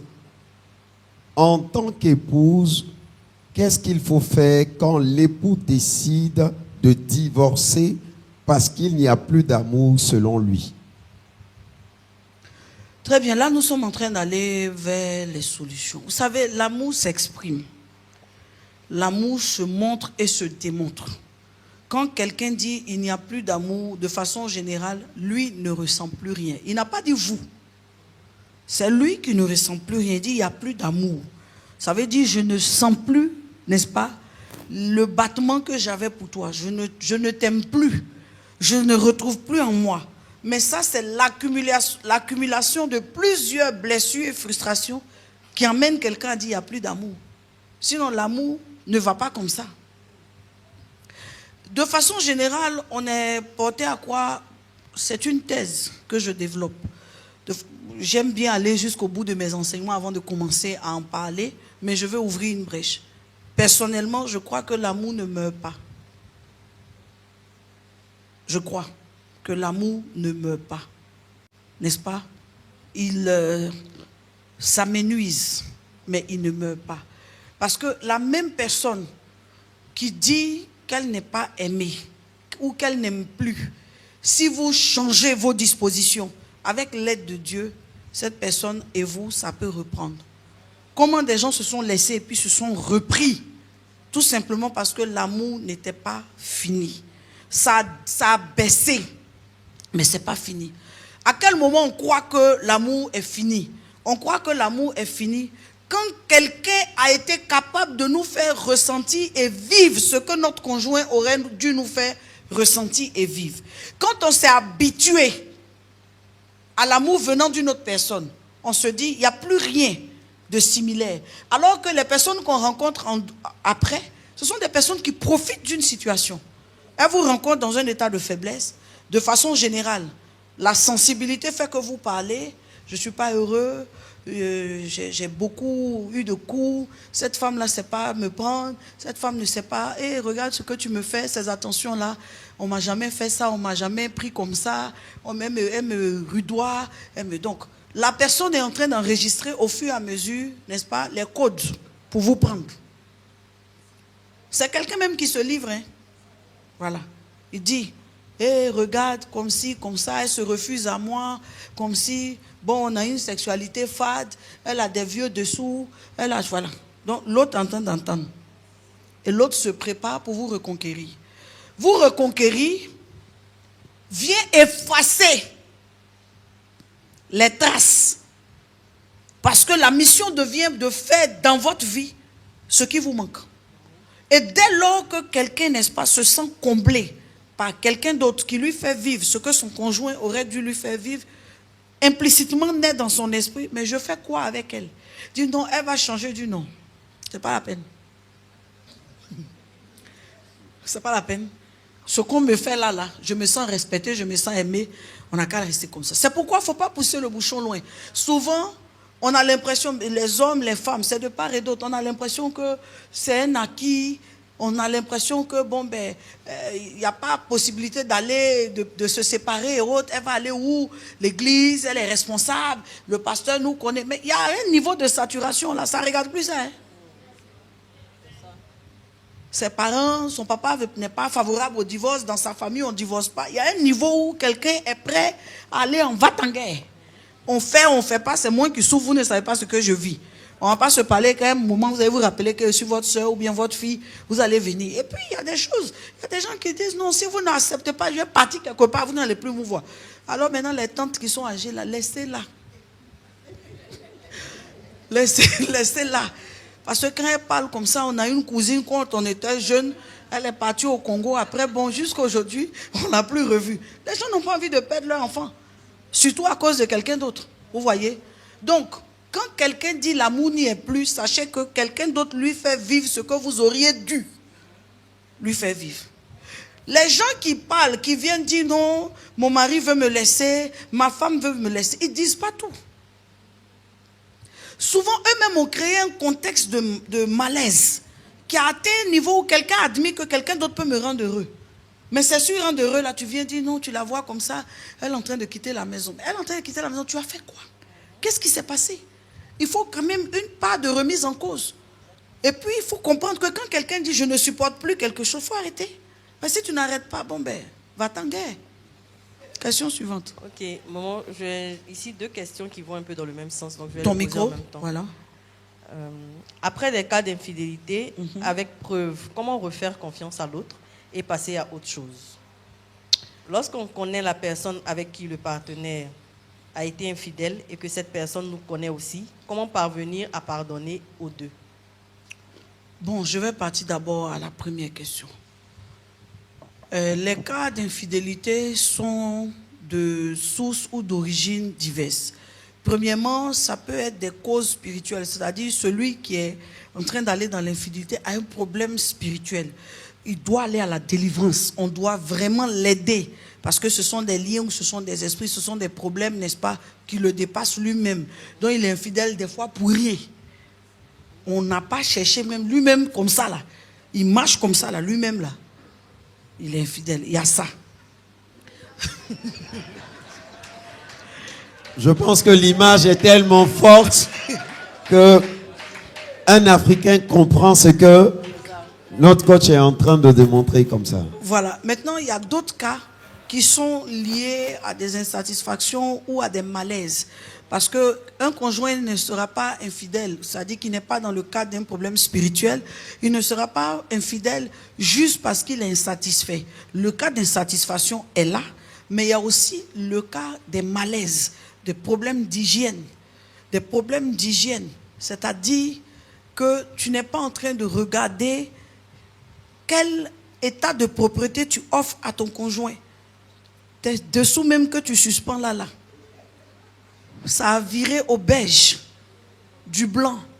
Le noir a un fond gris. Les dessous sont vieillissants. Bon, les aisselles malodorantes. La bouche, on n'en parle pas. Les recoins, pire. Voyez? Dans ce genre de choses, ça crée un malaise. Et ça fait fuir le conjoint. Et finalement, le conjoint peut être exposé à rencontrer. Donc, partons déjà des causes. Une femme doit être propre. Un homme doit être propre. Il y a des hommes qui aiment balader leurs mains. Mais c'est vous qui avez ongles. Les ongles, là, c'est pourquoi? Quand à un moment, tu vas vouloir employer ça, quelqu'un va se refuser. Tu as dit non, quand je vais la toucher un peu, elle ne veut pas. Mais tu as ongles. Donc, il faut comprendre ça. Les ongles, c'est pourquoi. N'est-ce pas? Et il y a des hommes qui ont des problèmes avec se brosser. Tout comme des femmes. Ils ont des problèmes d'haleine. Bon, vous voulez embrasser. C'est vous qui avez des problèmes d'haleine. Tu travailles, tu as les moyens. C'est toi qui vas acheter les Colgate 600, les Signal 800. Et je m'excuse, ce sont de très beaux dentifrices. Mais je veux dire, il y a des histoires sérieuses. Quand tu regardes dessus, on met 24 heures haleine fraîche. Va acheter ça. Ça coûte 3800.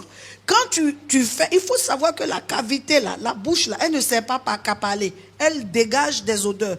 En bas des lèvres, ça là, en bas, tout ça c'est la salive. Les langues et tout ça, il y a des dépôts. Donc, quand on est en train de se brosser, on ne se brosse pas que pour nous, que pour ne pas avoir des caries. On se brosse aussi pour entretenir la vie sexuelle du couple.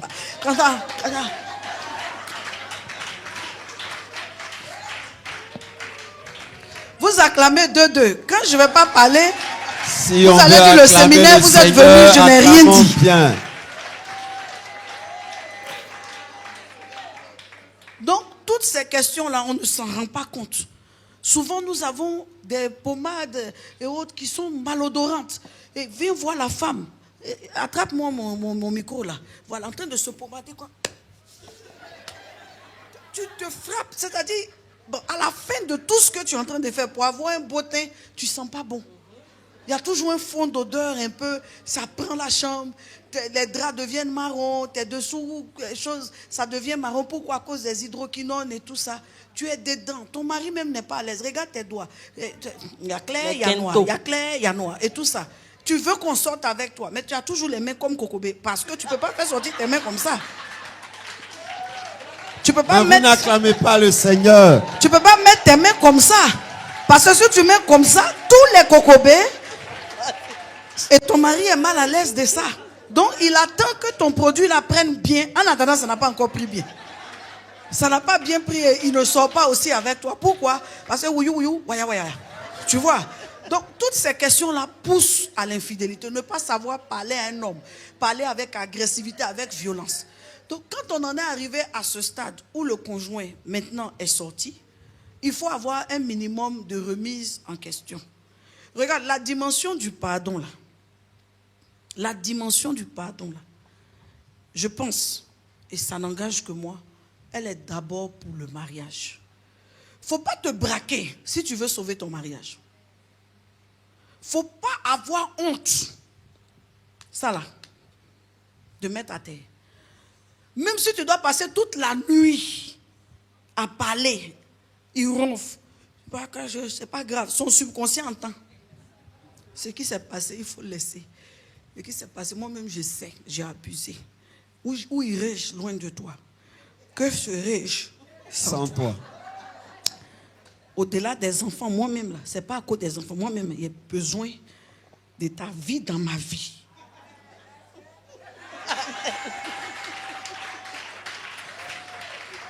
Ta présence dans ma vie me rassure.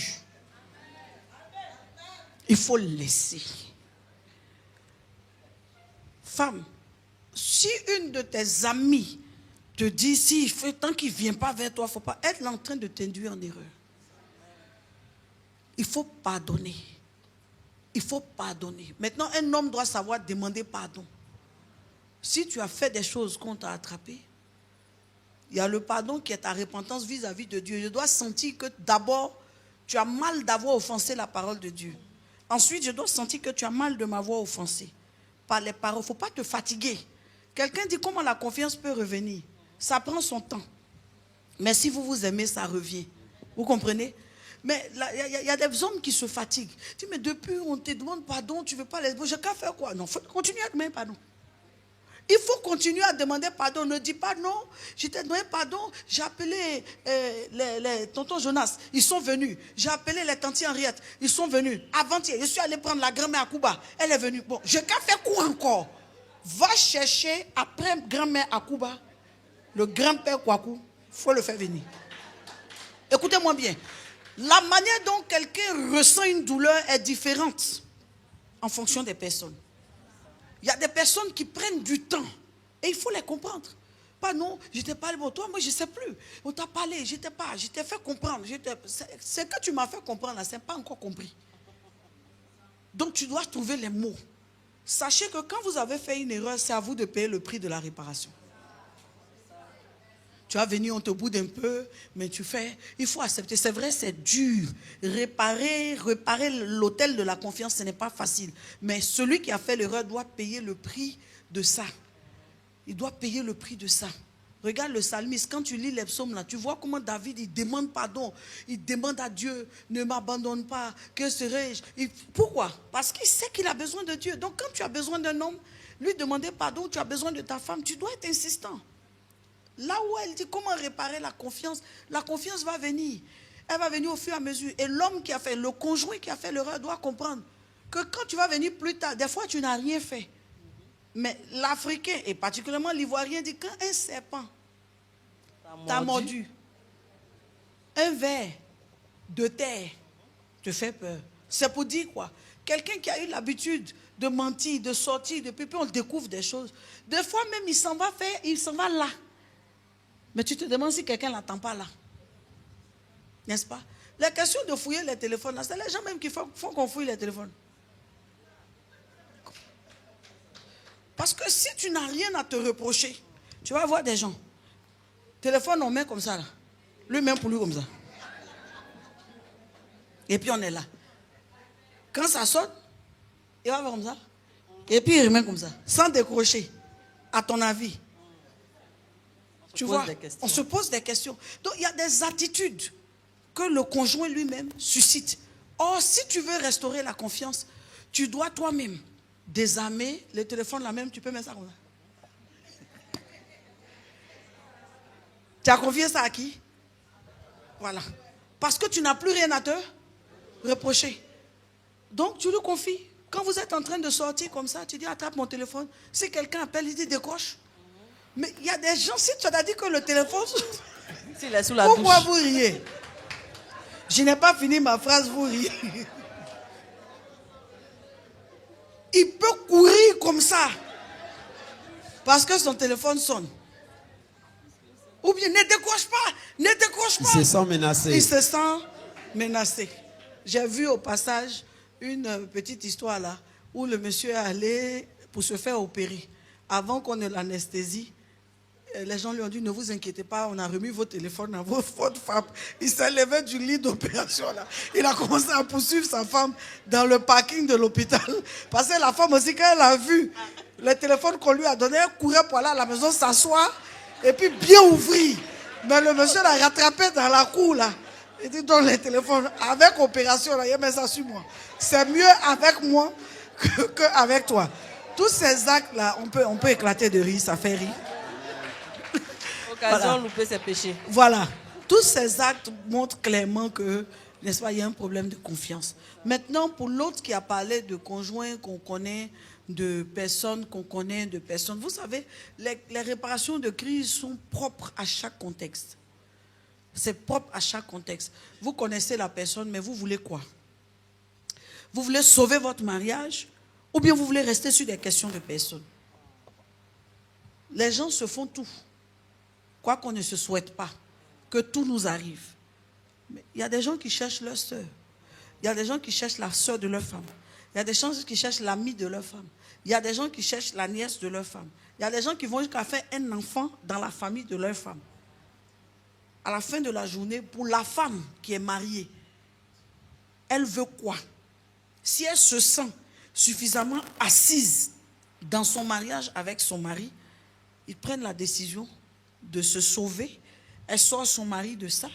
L'erreur est peut-être arrivée. Peut-être qu'elle-même a été une source par laquelle l'erreur est arrivée. Il règle le problème, elle sauve son mariage. Maintenant, la cousine ou la personne qu'on connaît. Mais je ne suis pas mariée à toi. Je te connais seulement. Est-ce que je suis obligé de continuer à marcher avec toi? Tu es juste une personne que je connais. Si je t'ai trouvé dans ça, j'enlève mon pain dans ta main. Et puis toi, je n'ai plus affaire à toi. Le jour où on se voit, si je veux te saluer, je te salue. Si tu me salues, j'ai envie de répondre, réponds pas. Si je ne réponds pas, peut-être je suis de mauvaise humeur. Parce que je n'ai pas fini de guérir dans ça. Mais ce n'est pas à cause de toi, parce que je te connais et que tu es venu glaner dans mon champ, que je dois t'abandonner mon champ. Amen. Toi, tu es qui? Un mariage que j'ai bâti. On a souffert, on est arrivé. Tu ne connais même pas ce par quoi on est passé. Il y a un glissement. À cause de ça, moi, je vais laisser mon mari pour te donner. La brosse, ta brosse. Amen. C'est avec toi que je peux voir comment on va reconfigurer notre relation. Mais si je tiens à mon mariage, je vous ai dit au départ, le mariage est une question de volonté. Le divorce est une question de volonté. Qui se souvient que j'ai dit ça? Oui. Donc c'est non, si au moins je ne la connaissais pas, mais comme je la connais, moi je ne peux plus supporter. C'est pas que tu ne veux plus. Sinon, ce sur quoi les gens ferment les yeux ici, là, quand quelqu'un tient, ce sur quoi les gens ferment les yeux, on ne compte pas. Donc je veux dire à celle-là, si elle tient à son mariage, prends ton mari, arrangez devant là-bas. L'autre que tu connais là, il faut voir si tu peux ne plus la connaître, si tu veux la connaître, ou qu'est-ce que tu veux faire. Amen. Amen. Gloire à Dieu, on peut bénir Dieu par des acclamations pour la vie de notre coach. Gloire à Jésus. Alors, coach, quelle est l'attitude à tenir quand malgré la patience et la prière, le conjoint ne change pas d'attitude? Oui, ça revient à la même question. Si quelqu'un ne veut pas changer, les conseils, le coaching, même quand on va lui dire, par exemple, le pasteur veut vous rencontrer, veut parler, regarde dans quel état il vient chez le pasteur. Regarde la suffisance. Ça dit qu'il vient pour ne pas qu'on dise qu'il n'est pas venu. Mais le voici, comme ça. Le pasteur est même en train de réfléchir à ce qu'il doit dire et à ce qu'il ne doit pas dire. Parce qu'il a une manière. Bon, ben, bon. Je suis là. Hein. Bon. Voilà. Donc, si quelqu'un ne veut pas changer, je pense, vous faites jusqu'à, si vous voyez que où vous êtes arrivé là, ça ne va pas, vous prenez votre décision. Parce qu'il y a des décisions que nous autres, on ne peut pas prendre à votre place. On ne vit pas votre vie. On ne vit pas votre vie. Mais quand tu vois, tu as fait prière, ça ne va pas. Tu as mis jeûne, ça ne va pas. Il y a eu les temps d'offrande, tu as fait, ça ne va pas. Les années sont passées, ça ne va pas. L'élément reste de la même manière. Bon, c'est à toi de décider. Qu'est-ce que moi, Jeanne Monnet, doit dire? Si elle dit je m'en vais, on va me lapider. Oui, elle a dit il faut partir. Elle sait le pasteur. Je n'ai rien à dire. Si c'est arrivé où tu ne supportes pas, ce que tu penses que tu peux faire, Tu fais. c'est ça que tu fais. Parce que ce que j'allais te suggérer de faire, c'est la prière. L'autre chose que j'allais te suggérer de faire, ça est dans mes notes ici, c'est le conseil matrimonial. Allez chercher des gens pour vous conseiller. Mais il y a des personnes, on conseille lui-même là. Pendant qu'on est en train de lui donner les conseils, la mine qu'il affiche montre qu'il n'en a rien à cirer. Il sort, la scission va demeurer. Il sort là, il ne va rien faire toujours avec la femme. Et vous voyez, ce genre de personnes sont méchantes. C'est des gens qui n'ont pas le courage d'aller au divorce, mais qui ont comportement de divorce. Il ne va pas dire non, écoute, je ne veux plus que ça continue. Il va rester avec toi dans la même maison. S'il veut manger, il mange. S'il ne veut pas manger, il mange. S'il veut sortir, il sort, il ne te dit pas. S'il veut voyager, c'est quand il est parti, tu te rends compte. Il va rester à vivre avec toi une vie obscure. Mais il ne divorce pas. Mais en même temps, on vous conseille, il ne change pas. Toi, tu veux que ça change. Et ça fait plus mal quand toi, tu veux que ça change. Et tu cherches les solutions et tu es en face de quelqu'un qui est mûr. Il est résolu. Bon, il est réfractaire. Donc, ma soeur là, toi-même, il faut voir. Toi-même, il faut voir. Vers là, le conseil est un piège. Toi-même, il faut voir. Sinon, ce que moi j'allais te dire, il faut prier et puis il faut aller prendre le conseil matrimonial et puis il faut jeûner. Ça ne va pas, tu peux faire détruire l'autel, tu envoies les offrandes, tu peux faire tout ça. C'est moi mon conseil que j'allais te donner. Mais toi seul, tu sais dans quoi tu es. Parce qu'il y a des hommes ou bien des femmes qui savent mépriser. C'est-à-dire, ils ne quittent pas ta maison, elles ne quittent pas ta maison, ils ne te quittent pas. Mais c'est-à-dire, ils vivent comme si tu n'existes pas. Et ça, c'est méchant. C'est méchant. Être dans la vie de quelqu'un, l'ignorer à un plus haut niveau. Non, ça, il faut être l'homme animal pour faire ça. Amen, maman. On a une question d'un internaute. Volume. On a un internaute qui a posé une question. Il demande, quand un conjoint demande pardon et fait toujours les mêmes erreurs, qu'est-ce qu'on fait? Il faut l'emmener à la délivrance. Un lien. Quand quelqu'un, n'est-ce pas, est tenu par un lien spirituel, il ne dépend pas de lui. Il ne dépend pas, ça ne dépend pas de lui. C'est plus fort que lui. Quand quelqu'un est tenu par un lien spirituel, il est sous l'effet d'une domination, donc c'est un esprit qui le contrôle. J'en ai parlé, j'ai parlé des circonstances de menaces qui sont liées, n'est-ce pas, à l'aspect spirituel. Il ne faut pas avoir honte d'aller à la délivrance. Il ne faut pas avoir honte.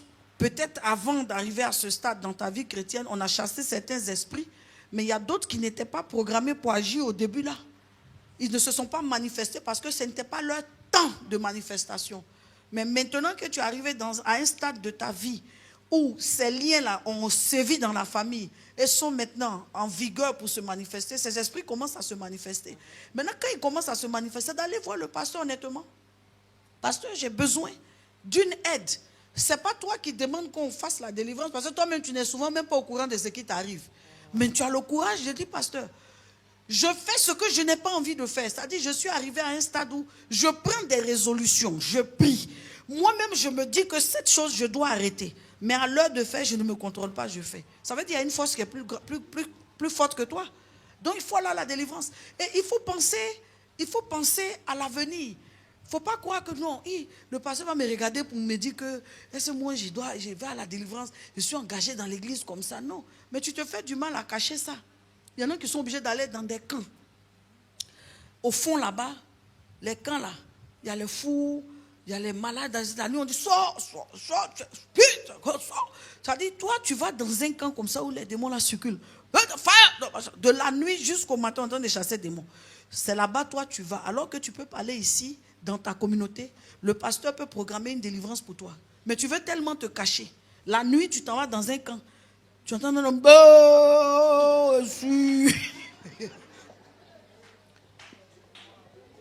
Et puis on dit, qui parle?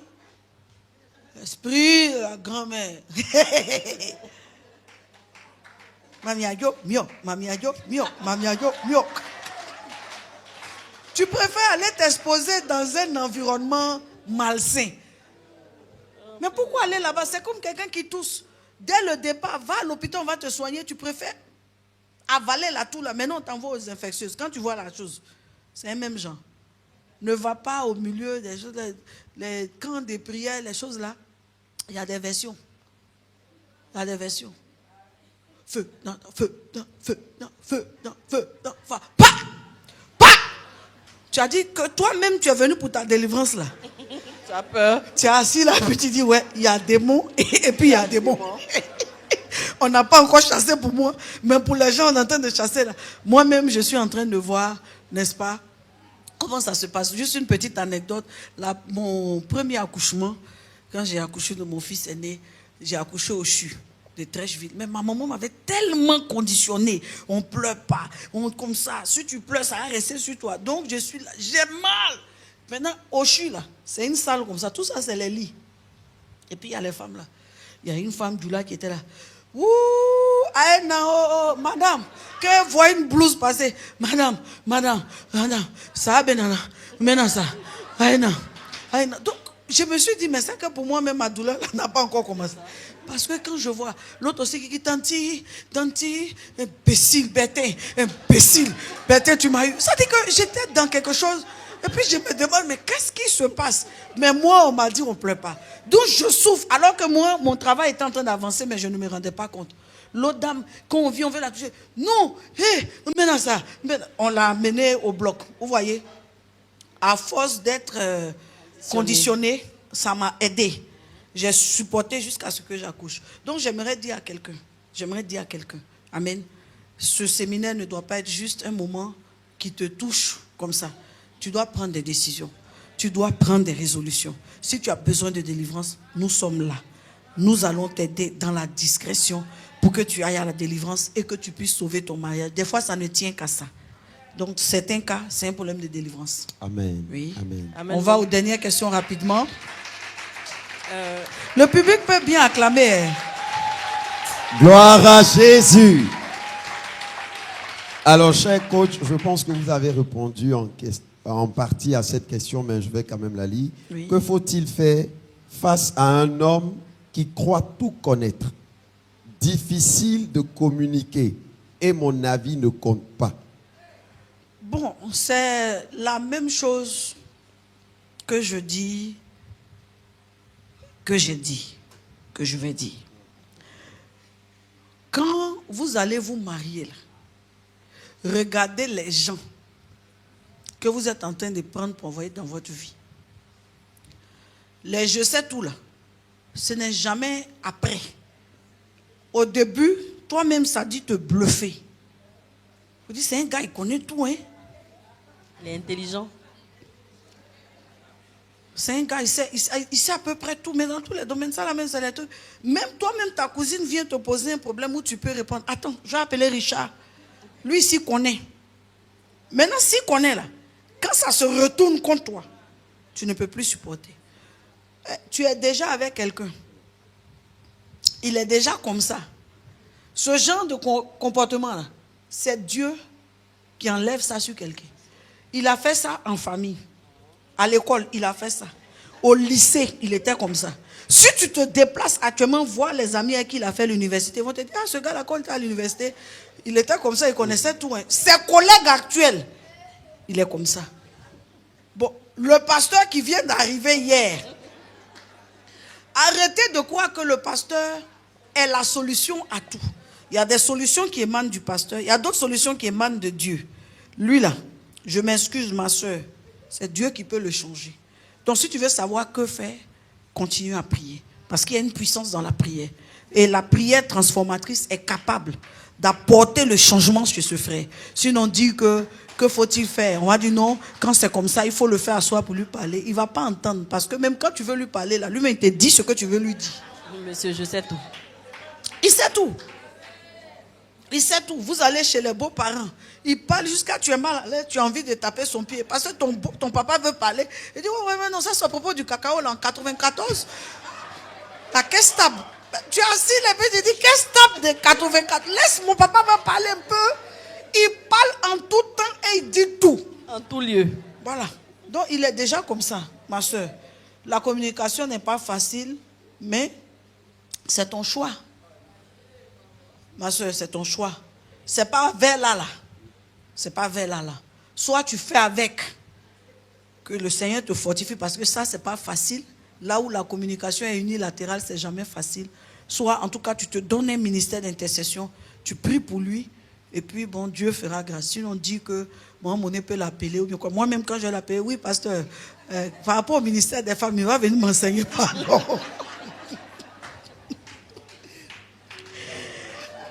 Alléluia. On peut acclamer le Seigneur pour la vie de notre coach. Gloire à Jésus. Amen. Oui. On va prendre une dernière question et puis parce qu'on poursuit demain. Demain, voilà. Demain, ça sera un enseignement plutôt. Oui. D'accord. Bon, on en a plusieurs. D'accord. Allons-y rapidement alors. Et si l'homme veut toujours faire le sexe? Si l'homme veut toujours faire le sexe. Bon, ça c'est la question un peu délicate de nous les chrétiens évangéliques. Parce que dit la parole? La parole dit de ne pas expérimenter le sexe jusqu'à ce que nous soyons mariés.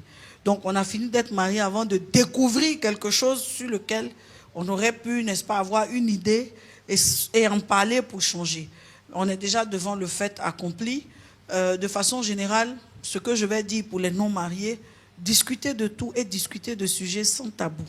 Parlez. Et quand vous parlez que votre conjoint, vous posez des questions, que votre conjoint s'exprime, écoutez la profondeur de ce qu'il dit. Ne soyez pas superficiel.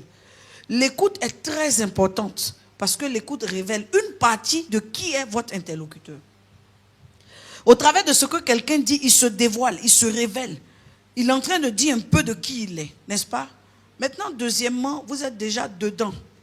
Ce n'est pas trop votre truc d'être constamment dans les histoires de sexe, mais vous avez un conjoint qui, lui, est très porté dessus. Soit qu'il est malade, parce que ça peut être un problème, n'est-ce pas, de libido Démesuré. Voilà, démesuré, dysfonctionnel.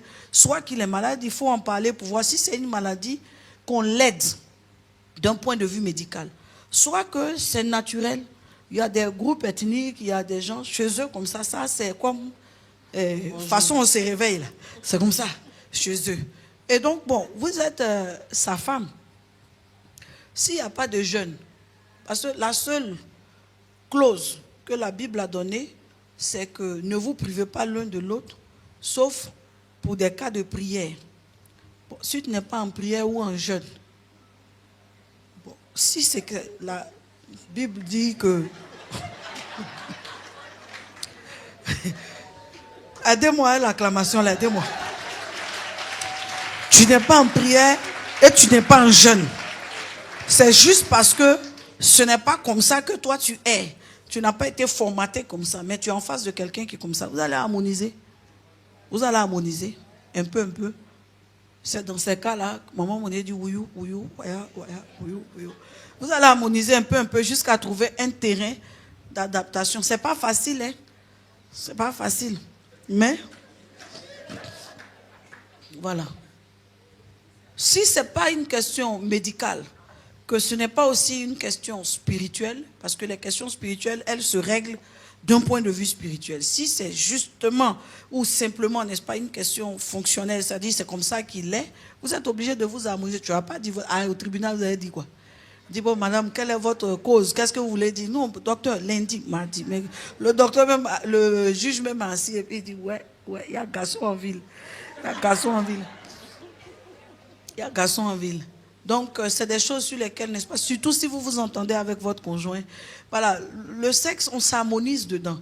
Vous êtes dans le mariage, quand vous en avez envie, vous demandez à votre conjoint, si ce n'est pas régulier, vous lui en parlez, et ainsi de suite. Et puis, n'attendez pas que lui vienne. Souvent, vous aussi, allez, vous vous présentez comme un volontaire affirmé.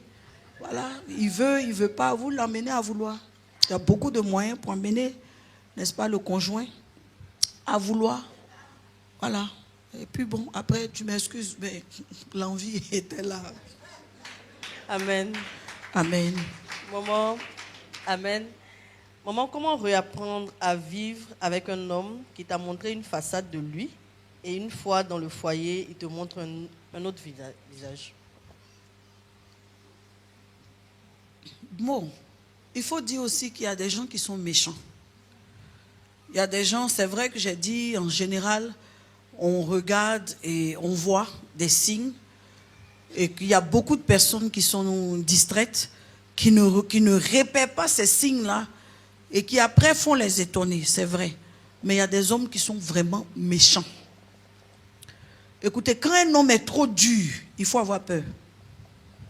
Dans les fiançailles, il est trop dur. Un genre d'autorité qui est démesurée. Il faut comprendre, lui là, si on rentre dans le mariage, il va vouloir contrôler ma vie.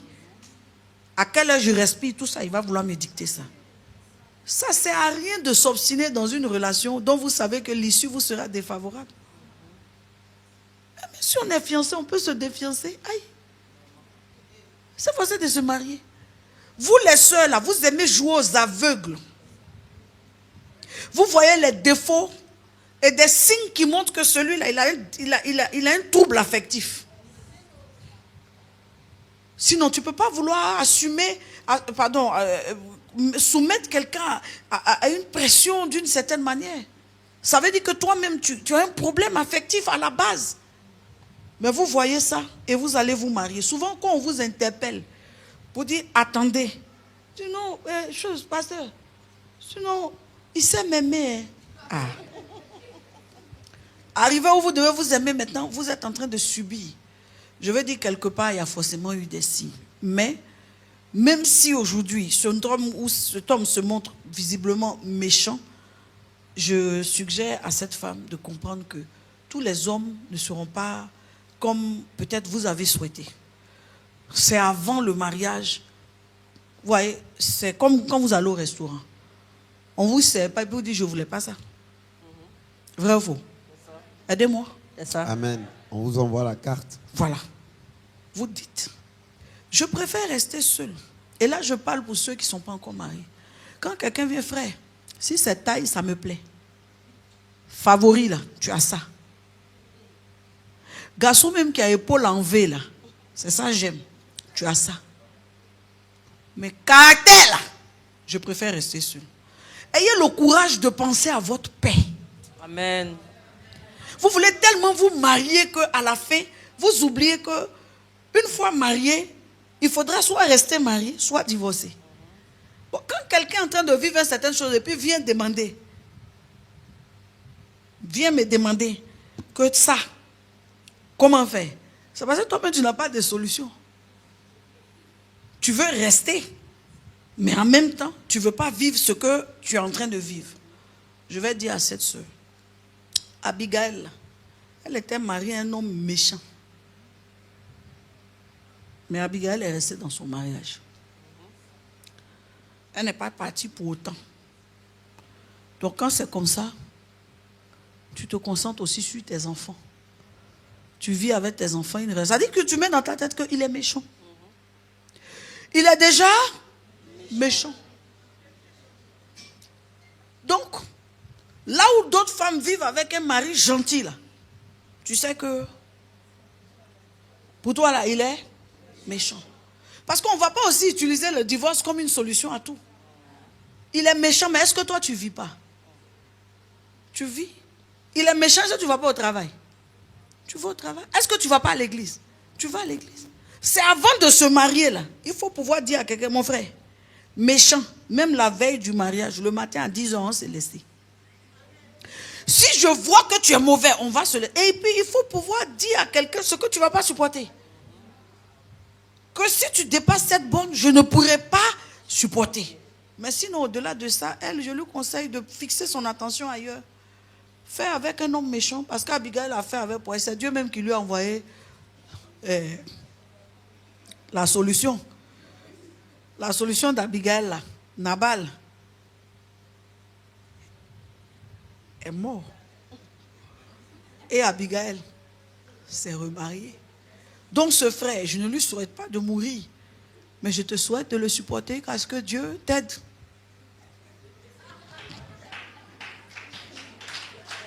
Parce que, écoutez-moi bien, il y a des questions auxquelles nous, pasteurs, on ne sait pas quoi vous répondre.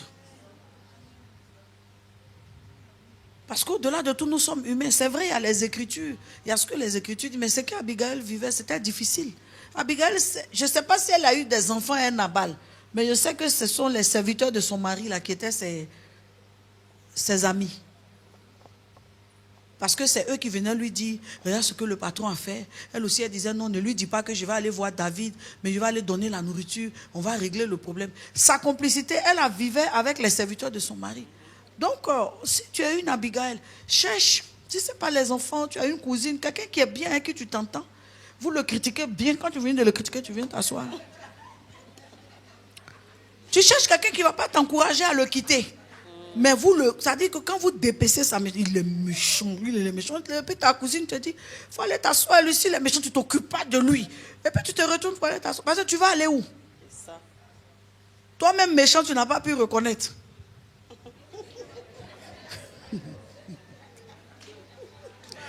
Amen.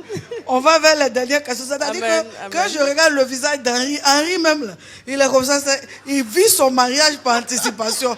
Est-ce qu'on peut acclamer pour lui? Amen. On va vers la fin. On va vers la fin, on va prendre la prière. Merci. Il y a une dernière question. Une dernière. Voilà, toute dernière. Une dernière. Comment continuer à vivre avec un homme qui t'a tellement déçu que tu ressens pour lui de la colère et du dégoût au lieu de l'amour? Oui, mais là, c'est toi-même qui as besoin d'aide. Parce que ces sentiments ne sont pas des sentiments d'enfant de Dieu. La colère t'a banni. Tu ne peux pas avoir du dégoût pour un homme avec lequel tu vis. Le pardon est un élément purificateur. Pardonne-nous nos offenses, nous pardonnons à ceux qui nous ont offensés. Ne nous soumets pas à la tentation. Ça dit que plus tu es en train d'être enfant... Parce qu'il ne faut pas oublier notre salut. Il ne faut pas oublier que nous-mêmes, nous sommes des enfants de Dieu. Il ne faut pas oublier ça. Quelqu'un va me faire quelque chose quand il doit avoir la colère. Quand je le vois, j'ai la colère. Mais pendant que je suis en train d'animer la colère dans mon cœur, manifester la colère, je suis en train de me détruire, mais aussi de souiller. De Christ, ouais. Je suis en train de souiller le salut tel qu'il s'est établi en moi. Ma conversion, cet état de paix et de pureté intérieure que j'ai, je ne dois pas souiller ça. Amen. Pourquoi je dois avoir la colère à cause de la vie de quelqu'un? Amen. Je préfère changer cette colère en compassion. Parce que la compassion, moi, va faire que je vais prier pour lui. M'asseoir pour dire, comment quelqu'un de normal peut faire les choses que lui, là, il fait? Lui, là, il doit être possédé. Ça me donne de rentrer dans ma peau d'intercesseuse et de me mettre à prier pour lui. Mais si je suis en train de manifester la colère, ça veut dire que son démon a corrompu. Amen. Ça veut dire que son démon est rentré en moi. Moi, je ne dois pas céder à la colère. Amen. Parce que la colère est la source de beaucoup de maux. La colère même peut entraîner des maladies dans ma vie. La colère peut venir même me détruire. Donc, je ne peux pas céder à ça. Que dit la parole de Dieu? La parole de Dieu ne m'encourage pas à la colère. Si je vois que je ne peux pas supporter, je prends un peu de recul dans la prière. Je prends une retraite. Je dis, Seigneur, ce que cet homme est en train de faire est en train de m'infecter. Ça fait rentrer en moi des sentiments impurs. La colère que je n'avais pas en train de se manifester, ou bien la colère qu'on a chassée. L'esprit est en train de revenir en moi. Quand je le vois, je sens de la colère. Si je ne me contrôle pas, lui là, je peux faire quelque chose même dans la maison, tellement je suis en colère. Donc je vois que lui là, il a des esprits qui sont en train de me corrompre. Donc elle-même, c'est pas vis-à-vis du conjoint. Hein. Le conjoint, il a l'aide dont il a besoin, mais elle-même, elle doit commencer à faire attention parce que la colère n'est pas un sentiment de Dieu. Amen. Amen. Amen. Gloire à Jésus. Merci beaucoup, maman. Oui. Nous sommes au terme de notre entrevue. Nous avons été bénis. Nous voulons laisser le soin à notre coach, soit un sujet de prière ou son mot de fin pour pouvoir clôturer ce moment. Très bien. Je voulais en tout cas espérer, déjà, d'abord bénir Dieu et puis espérer avoir donné à l'Église et à tous ceux qui me suivent Amen. les conseils Amen. On peut acclamer Jésus pour cela. Gloire à Dieu. et l'éclairage qu'il faut. Amen. Amen. Je voudrais bénir Dieu. Amen. Et je voudrais aussi dire qu'il y a un point que je n'ai pas abordé ou que j'ai abordé de manière insidieuse. Ne vous mettez pas avec un inconverti. Ça dit, ça c'est la plus grande menace même dont on n'a pas parlé. Ne vous mettez pas avec un inconverti. Si vous vous mettez avec un inconverti, vous allez vous mettre dans une situation difficile. Et il y a plusieurs versets. Je vais mettre des versets sur le direct parce qu'en développant, c'est vrai, j'ai touché des contextes bibliques sans particulièrement donner des références, mais je vais mettre les références. Tous mes textes sont appuyés sur références. Je vais mettre des références sur le direct. Vous allez pouvoir prendre ces versets-là pour poursuivre. Et si je dois terminer par quelque chose, c'est la prière. Et dit, mariez-vous avec quelqu'un. Ça dit, vous-même imposez-vous la main. Dites, je vais t'aimer jusqu'à ce que la mort nous sépare. Je vais t'aimer jusqu'à ce que Jésus revienne. Je prie que tu m'aides à t'aimer. Parce que quelqu'un même peut vous pousser à avoir des sentiments hostiles. Imposez-vous la main, priez. N'allez pas au mariage sur des a priori.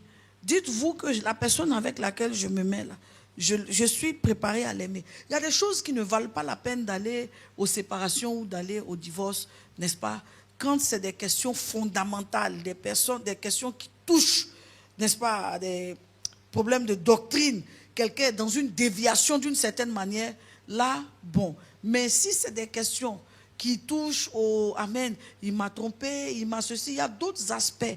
Il ne me donne pas ceci, il ne me donne pas cela. Il y a d'autres moyens de régler ces questions. On ne peut pas divorcer pour tout. Dans la vie, là. On ne peut pas divorcer pour tout. Il faut que quelqu'un se dise que je peux traverser cette crise. Ça là, on peut traverser ça. On peut aller au-delà. Dans tous les mariages, il y a des hauts et il y a des bas.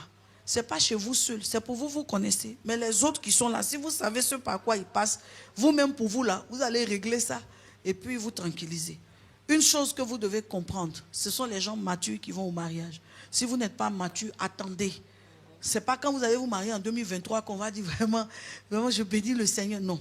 Mariez-vous quand vous sentez que c'est le moment. Quand vous sentez que vous avez la clé en main. Ne vous mariez pas tant que la clé n'est pas dans votre main. Ce que je vais appeler clé, c'est l'assurance d'une vie qu'on peut mener jusqu'au bout. Je promets en tout cas demain, par la grâce de Dieu, d'enseigner encore, d'être debout, de donner ce qu'il y a de meilleur. Aujourd'hui, nous sommes allés en talk show. J'espère en tout cas que nous vous avons donné satisfaction. Mais demain, soyez là, soyez nombreux. Demain, nous allons aller encore, n'est-ce pas, en eau profonde. Maintenant, si vous le souhaitez, donnons place à la prière. Je vous invite à vous asseoir. Je vais déclarer quelques prières. Amen. Et nous allons clôturer. Gloire à Jésus. Amen. Père, c'est au nom de Jésus-Christ de Nazareth que je veux apprécier devant ta face ce moment que nous venons de vivre. Je prie au nom de Jésus, ainsi que ta parole dit dans Psaume 143, verset 8, que le matin, dans tous ces couples que nous apportons devant ta face, que le matin nous annonce un amour sans faille, que le matin nous montre le chemin que nous devons suivre, car c'est en toi que nous confions nos couples et nos mariages au nom de Jésus. Je prie encore, Seigneur Dieu de gloire, selon Romains chapitre 12, versets 9 à 10, que l'amour soit sincère dans nos couples, que nous ayons la sainte haine du mal, que nous nous accrochions à ce qui est bon, bonne façon de parler, bonne façon de respecter, bonne façon de se conduire. Je prie que nous soyons dévoués les uns aux autres dans l'amour, que nous nous honorions mutuellement au-dessus de nous-mêmes. Seigneur, je prie encore ce soir, au nom puissant de Jésus-Christ de Nazareth, que notre statut d'enfant de Dieu ne soit pas banalisé, que nous soyons dans ce mariage-là, chacun avec la compassion et la miséricorde. Quelqu'un dit Amen. Amen. Je prie que l'autel de l'humilité soit établi dans nos cœurs, la douceur et la patience. Je prie que nous soyons rendus capables de nous supporter les uns les autres. Colossiens chapitre 3, versets 12 à 17. Je prie que si quelqu'un se plaint, nous soyons sensibles et que nous prêtions attention. Que nous ne soyons pas, Seigneur, répugnants et méprisants dans le mariage. Je prie que nous aspirions à vivre en harmonie et en harmonie parfaite. Je prie que nous, en tant que femmes, soyons complices, soyons maternels, soyons, n'est-ce pas, des amis, soyons des sœurs, soyons des épouses, soyons de véritables intercesseuses pour nos conjoints et qu'à leur tour, leur rôle de chef soit pleinement assumé au nom de Jésus-Christ de Nazareth. Seigneur, je prie encore qu'il ne vienne pas dans notre esprit la volonté de se quitter, de renoncer au mariage, mais que nous soyons animés du où tu iras, j'irai. Que nous soyons animés de où tu demeureras, je demeurerai. Que nous soyons animés de ta famille sera ma famille. Que nous soyons animés de ton Dieu sera mon Dieu. Que nous soyons animés de la volonté de vieillir ensemble. Seigneur, restaure l'autel de la longévité des mariages. Nous prions que tout ce qui menace les mariages, Seigneur notre Dieu, soit éradiqué au nom de Jésus. Donne-nous la conscience interne, la conscience sur les choses externes et la conscience des choses spirituelles. Ce soir, tu nous as aidés. Ce soir, tu nous as fait vivre des moments heureux. Hier déjà, Seigneur, nous étions avec toi dans la prière. Je prie au nom de Jésus-Christ de Nazareth que, Seigneur, ce que nous avons reçu ce soir rende ministère. Qu'il y ait des témoignages et des témoignages au sujet du mariage. Je prie pour le couple de notre frère Thibaut et de notre sœur Sarah qui fêtent aujourd'hui leur 4e année dans le mariage. Bénis leur mariage, arrose leur mariage, Seigneur, de plus d'amour, de plus de cohésion, de plus d'harmonie, de plus de maturité, de plus amen, repositionnement spirituel au nom puissant de Jésus-Christ de Nazareth. Quelqu'un dit amen fort. Amen. Que le mariage soit honoré de tous. Dis avec moi, que le mariage soit honoré de tous. Que le mariage soit honoré de tous. Et de nous-mêmes en tant que conjoints. Que le lit conjugal soit sans souillure. Afin que nous ne tombions pas en jugement devant l'Éternel. Au nom de Jésus. Amen. Amen. Que Dieu vous bénisse. Amen. Gloire à Dieu, gloire à Dieu. Bénisse, on peut acclamer le Seigneur. Merci à Dieu pour ce moment exceptionnel, pour cette richesse de conseils, de révélations que nous avons reçues. Merci beaucoup, maman. Que le Seigneur ne cesse de te bénir. Très cher peuple de Dieu, demain, ça sera la suite et la fin de notre séminaire. Merci de votre attention et de là où vous êtes. Que le Seigneur vous bénisse.